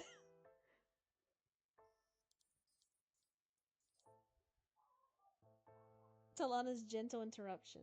A palm caressing Ailey's flushed cheek. A coax of eye contact, pure intention and enthrallment. Night falling all around them, but the first light breaking through. Come here. Eee! Oh my gosh, the kissing. With tongue. I'm sorry, that is definitely tongue. They went right into it. I love that. This is so good. I honestly look at the moon and the valley, like the mesa behind them, all the waterfalls in the distance, the foliage, and then the bright glow, underglow from the lodge. Oh, it's beautiful. That's so great. I love it. Ooh. It's so cute. This is so great. Also, look at the detailing in the freaking fence. This is always difficult for me to draw when I try to draw it. Oh gosh, this is so pretty. The second kiss is sweet and slow and emphatic. Ailey melts into the tender heat of it and makes a small noise without meaning to, a little bit taken aback by Talanah's equal desire. It kindles a searing flutter low in her belly, a smolder like embers caught in the sun and wind. There's a fire in each of Talanah's touches, her hands sliding along her jaw, fingers tangling the hair at her nape, the slight sweeping curve of her smile-twitched lips. Oh, the canon for the routes was the brain option. So technically Ailey has, in fact, not done this before. Oh, really? Oh, okay. That makes sense. That makes sense. Okay. Ooh. Except for that Seika route. Alright. Yeah, that makes sense. That makes absolute sense. Because, yeah, that's true. Because you do have options. You can decide not to kiss Seika whatsoever.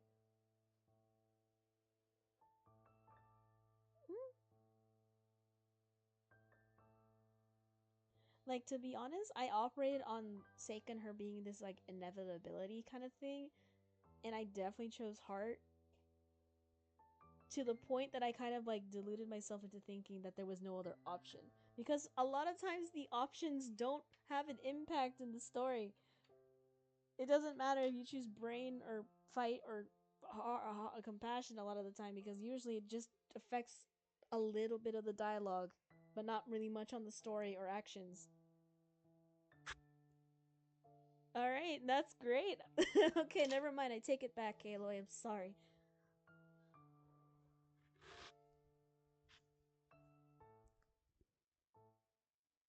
Mm.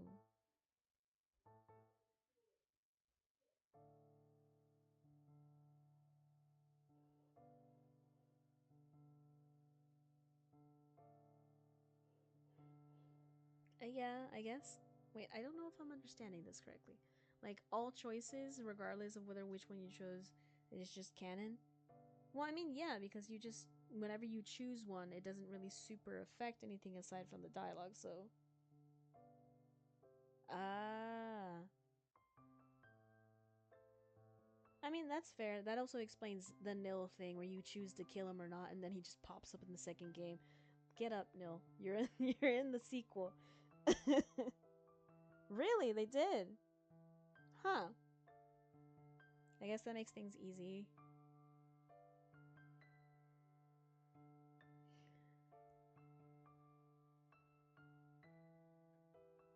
I'm kind of thinking now. Okay. Oh, alright. That makes sense then. I did not know this. I'll be fully honest. I kind of lurk in the fandom, so I've never been super involved. And I do love the games, but I I haven't followed that closely. Okay. That's fair. Makes sense. Well, thank you.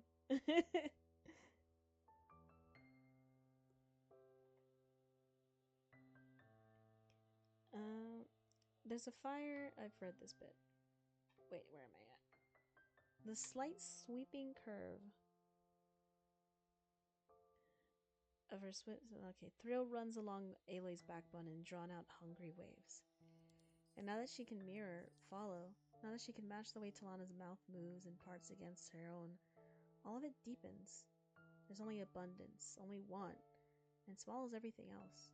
Also, I'm a little curious because now I'm going back to it. Talanah said that everyone leaves her, and she went to chase Amadis, but she didn't really want him. He was just an excuse to go out there uh, to find Aloy. Is kind of the implication, because that's who she really wanted.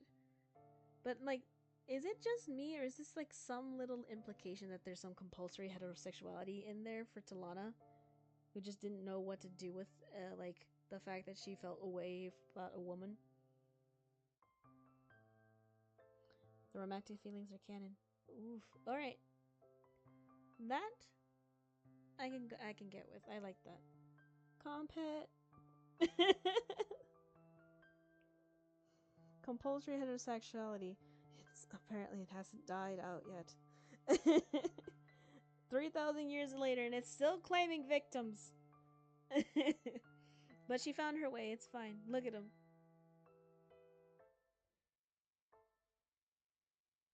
Now that she can mirror, follow, now that she can match the way Talanah's mouth moves and parts against her own, all of it deepens. There is only abundance, only want, and it swallows everything else. Aloy cleaves to the flood. Her hands find Talanah's waist and curl against pliant, bare skin. She'll hold on to this fierce light in the approaching darkness. Take it from the resolution to endure what the world will soon demand. Right? Because like it's so patriarchal, and her being a noble, there's probably honestly, yeah, she doesn't have any other siblings. More than likely, she's like probably the last of her, like the head of her family right now. So there probably would be, if there's any other branches, probably some mounting pressure for her to take some kind of partner so she can continue the family line. I'm not sure if it's like that, but considering it's a patriarchal society, that probably might be a pressure. No, yeah, okay, that makes it worse. Societal pressure then. And so instead of just her family, but wow, that sucks. Her whole family gone.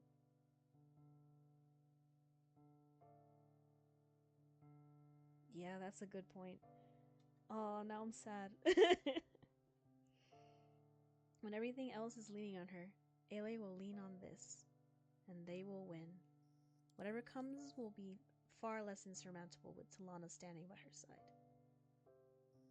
Gingerly, before they both manage to drown in it, Talanah draws back, but only just. Yeah, you gotta hold back. You can't just start like snogging on the balcony. Because everyone else in the lodge is still there and maybe trying to stay clear. Oh, I did not read that. Okay, gingerly before they both manage to drown in it, Talanah draws back, but only just. She stays close enough to rest her forehead against Aloy's, close enough to still feel her breath, her smile. Aloy chases her for a hairbreath, whispering in inarticulate awe. I've wanted to do that for a long time. She hesitates, then her smile falters just long enough for Aloy to notice. What now, Aloy? With that, reality intrudes, blistering and somber. This moment can't last forever. Wistful, homesick remorse swells in Aloy's gut. I can't stay. I know. I wish I didn't have to. But hey, we'll figure this out, okay? We'll make this work. We can use our focuses to talk while we're apart, and I'll fly back to visit whenever I can. Maybe sometimes you can come stay with me at the base too, and... Talanah hushes her with a fond kiss against the creases in her brow. Yes, Aloy, I'll be here. You'll be there, and even apart every day, we'll know the glance of the same sun. For me, that's enough. Finally, a promise I can rely on. It hurts so much to be halfway gone again, to have to leave her here after all of this. But although there is hurt, there's not a single shred of misgiving. You can. They wind into each other and wind into another tight embrace, like it's already a habit, like they've done it 1,000 times more than just twice. It's blissfully effortless, strong and steady, affirming. Tonight's emerging chill is nothing compared to the shared warmth of their pressed close bodies. Dizzy with Talanah's scent, Aloy thinks just a few more minutes, and hopes that's long enough to commit it to memory. By the sun, I'll still miss you. I'll see you soon, I promise, Talanah. Heart lurching through a cascade of affection, Aloy can't help but shiver as Talanah nuzzles into the crook of her neck. How could I doubt? Oh, it is definitely a slow burn, and it's also very sweet, and I like how soft that is. Soon Aloy is taking wing astride Skystreak. He's a Decepticon. I made this joke before, but each time, throughout the ascent, as Meridian begins to recede behind her, she thinks of her departure from the battle at the Spire just over a year ago. It was rushed, guarded, gone without a trace, no goodbyes, and a single backward glance. She once thought that was for the best, for everyone. Now she knows better. So this time she trusts, and she looks over her shoulder. And when she does, her gaze settles over the lamp-lit balcony of the Hunter's Lodge without even having to seek it. She seeks Talanah, watching her smile that outshines the distance. Why do I suddenly want an Orpheus Eurydice AU with these two? Because she looks over back at shoulder at her. I don't know. I suddenly just had a flash of it.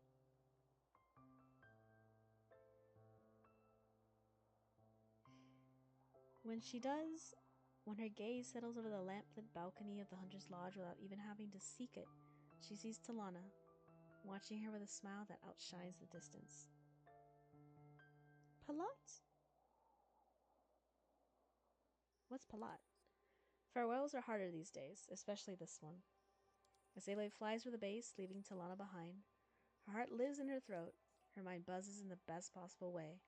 There's a wild, toothy smile that won't leave her face, and she is definitely attributing the tears in her eyes to the wind, not her overwhelming joy. Talanah. Her lips seem to tingle with the memory of their kiss, and Aloy absently reaches up with one hand to run her fingertips across them, feeling her own unbridled grin beneath her touch. It only makes it spread wider across her face until she has to toss her head back and laugh, overwhelmed with the sheer giddiness of it all. With everything they did together, everything they overcame, physically, emotionally, all of it, Aloy knows that what happened between them at the end was far deeper, far more than a kiss. It wasn't a goodbye. It wasn't a thank you.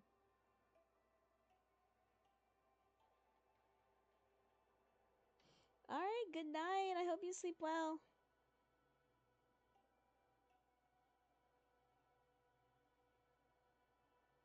Yeah, thank you. And I can't wait either. If she turns around, it means she loves me. Oh! He just keeps saying Palat, which meant turn around. Oh, that's sweet. I love that. I feel like that's something I've seen somewhere else as well. Like, please turn around and turn around. But I think in that one they didn't turn around. But then he turned around before she did or something. Oh. Yeah, that is the whole thing about the Orpheus Eurydice thing. It's like he's not supposed to look back, but he looks back because he loves her.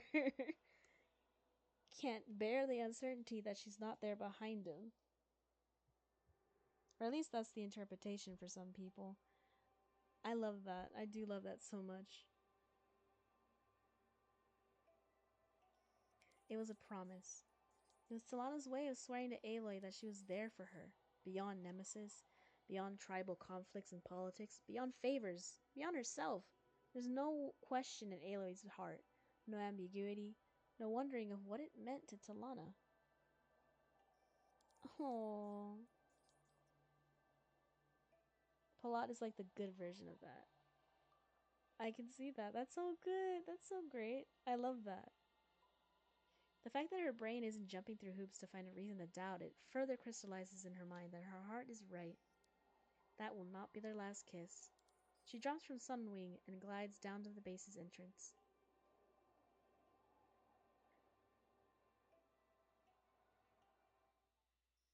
Gush of warm air greets her as she enters and floats through the common area, where Beta is going over data while nibbling on brightly colored fruit. Her head lifts as Aloy enters. For a moment she looks confused. That's when Aloy realizes she's still grinning.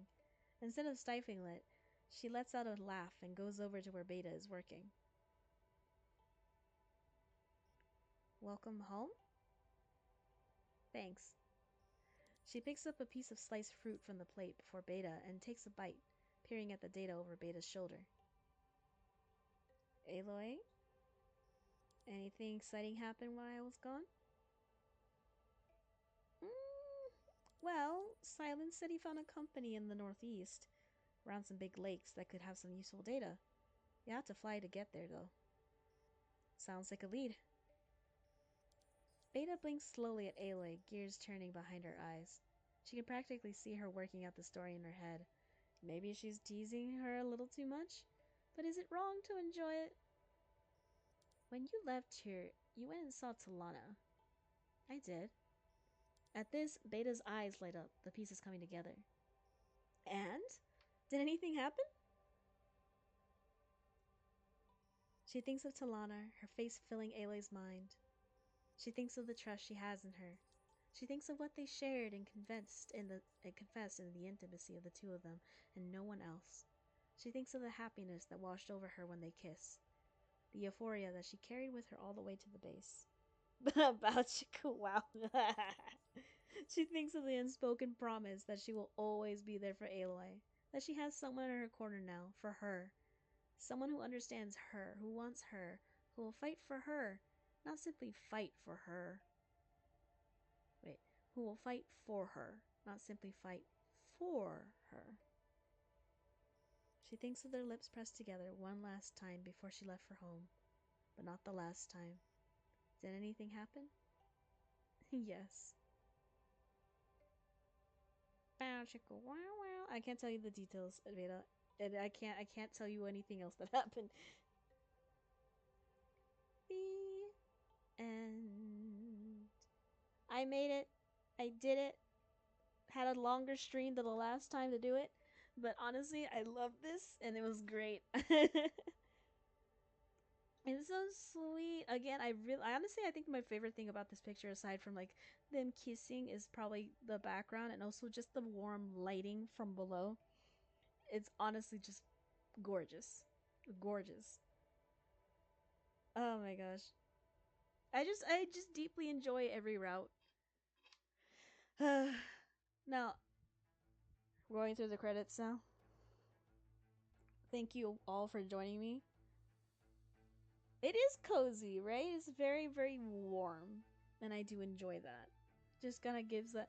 It's funny how, like, that kind of warmth is always really nice. And, like, intimate scenes between people. Honestly, also, I can't. I think I said that I would. There is a CG I have to go back and get? I missed one? How'd I do that? Oh my gosh. Well, I'm gonna have to go replay that again at some point. Just to see if I can get it. Alva. Oh, where you have Talanah uh get a Sunwing of her own? Ah, you know what, that makes sense. Y'all were like, well, about it. So like, clearly you were trying to aim me like Amy to like have her own Sunwing. All right, I'll do it. I'll do it. Actually, I can probably. It'll make me cry. What? Huh.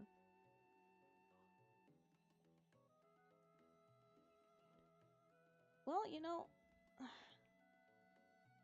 maybe I can like go right back to it right now in the same stream. I don't know if I want to start the nil stream with it.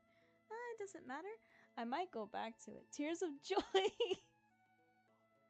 Maybe at the end of all my routes, I'll go back to replay Talanah to like get that, or just have it be something that I do at the end of the last route. But it feels like I should do it now. I won't lie, I'm hungry, so probably not tonight. I'll do it at the end of all the routes. Like at the very last route, I'll probably go back and go through any other routes where I've missed something. Talanah is one of them. The Sunwing choice. I don't have a pen. I will remember it. Actually, no, wait. Yeah, I did a rather long one tonight. Yeah, but I always let the credits play for everyone. In case anyone wants to watch, I haven't been uploading the YouTube videos. I kind of got like fallen behind with that.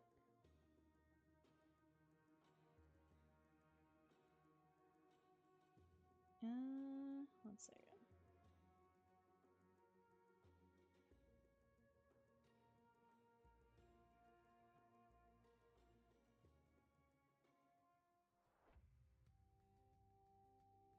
Or you know what? I'm impatient. I think I'm gonna do the nil route next time I stream. And what I'm gonna do is I'm just gonna go back to the Talanah route at the end of that first part. Oh yeah, Nil is definitely next. I think he's definitely next. Honestly, it's between him or Kotalo for me, but I think I'm gonna do Nil and then follow it up with Kotalo. Let's keep going to Meridian.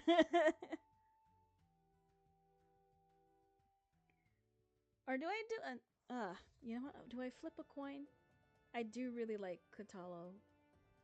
But no, I think I said last time Nil, so we're gonna stick with Nil. So yes, Nil is the next one. I've decided. Yeah, and I think I will at the end of probably like at the 2 hour, as soon as it hits the 2 hour mark, I'll probably save and then go back to maybe like half hour mark, like hour and a half mark. I'll probably hour and a half into the nil route, I'll probably save it and then go back to the Talanah so I can see if I can grab the Sunhawk. The Skyhawk thing. I keep messing up Sunhawk and Skyhawk together. I just keep messing it up.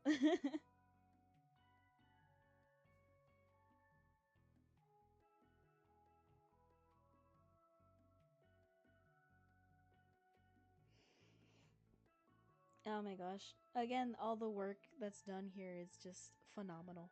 It's so great. Oh, what's their ship name?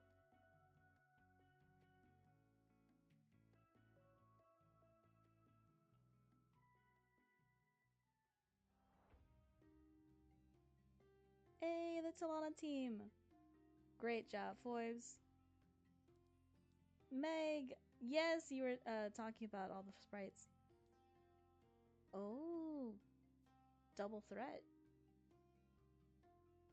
Art and art and writing? Amazing. Oh, Skyhawk? It actually does sound like a ship name.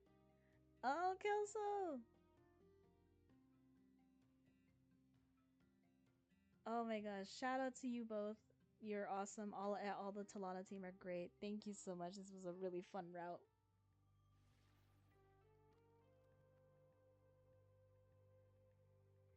And the audio design? Jeez, Mel, you did so much.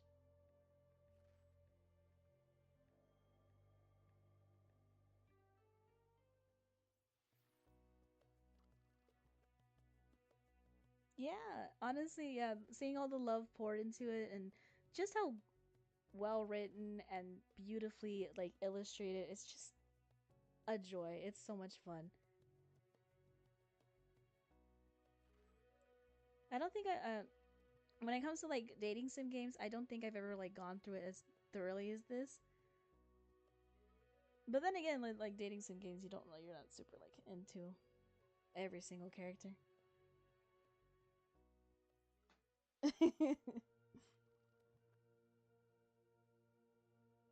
Oh my gosh, look at that Thunderjaw. It's so scary. Honestly, I've gotten really used to the prologue and epilogue. So, and thank you, DD and Skittle. It's amazing. It's good. I love the writing. Honestly, I can relate to that. The amount of times autocorrect will like correct something to something weird for me when I'm trying to type. But I also type real fast, so I just go way too quick.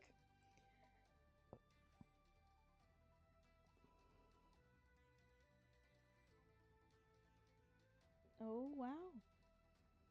Making a game is hard, huh? Like I'm not saying that I'm not doubting that. It's just the amount of work that goes into it. And social media management.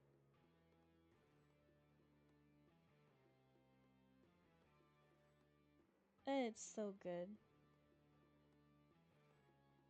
Like I'm absolutely very glad that this became a thing. That this it's out in the world and shared to everyone. It's so nice.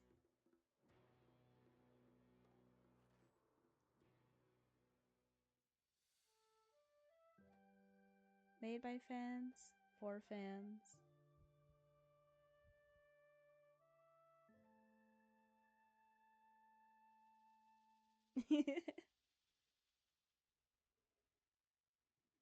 Really? Oh my gosh! I would have loved that.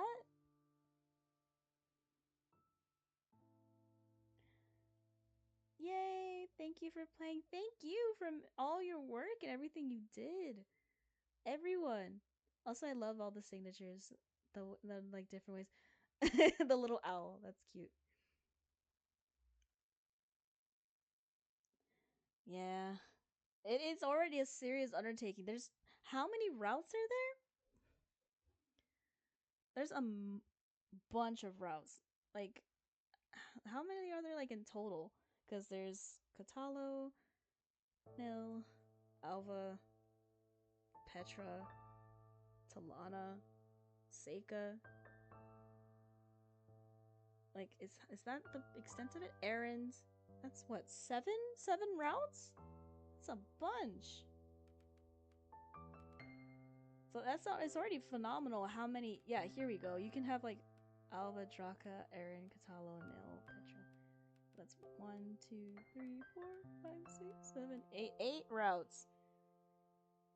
That's a serious undertaking. And y'all wanted to like hopefully do 2 more.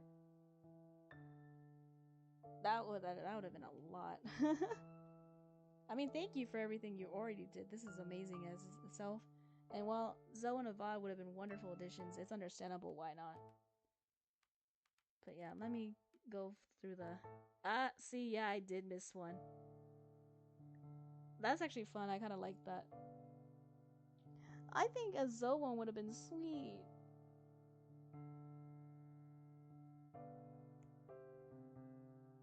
Look at that. Yeah, I totally missed one. I unlocked every errand one, and Seikai did too. So there is a possibility to miss a choice and miss a thing, and I kind of like that a lot. Yeah. Well, next time, probably after like a little bit of the nil route.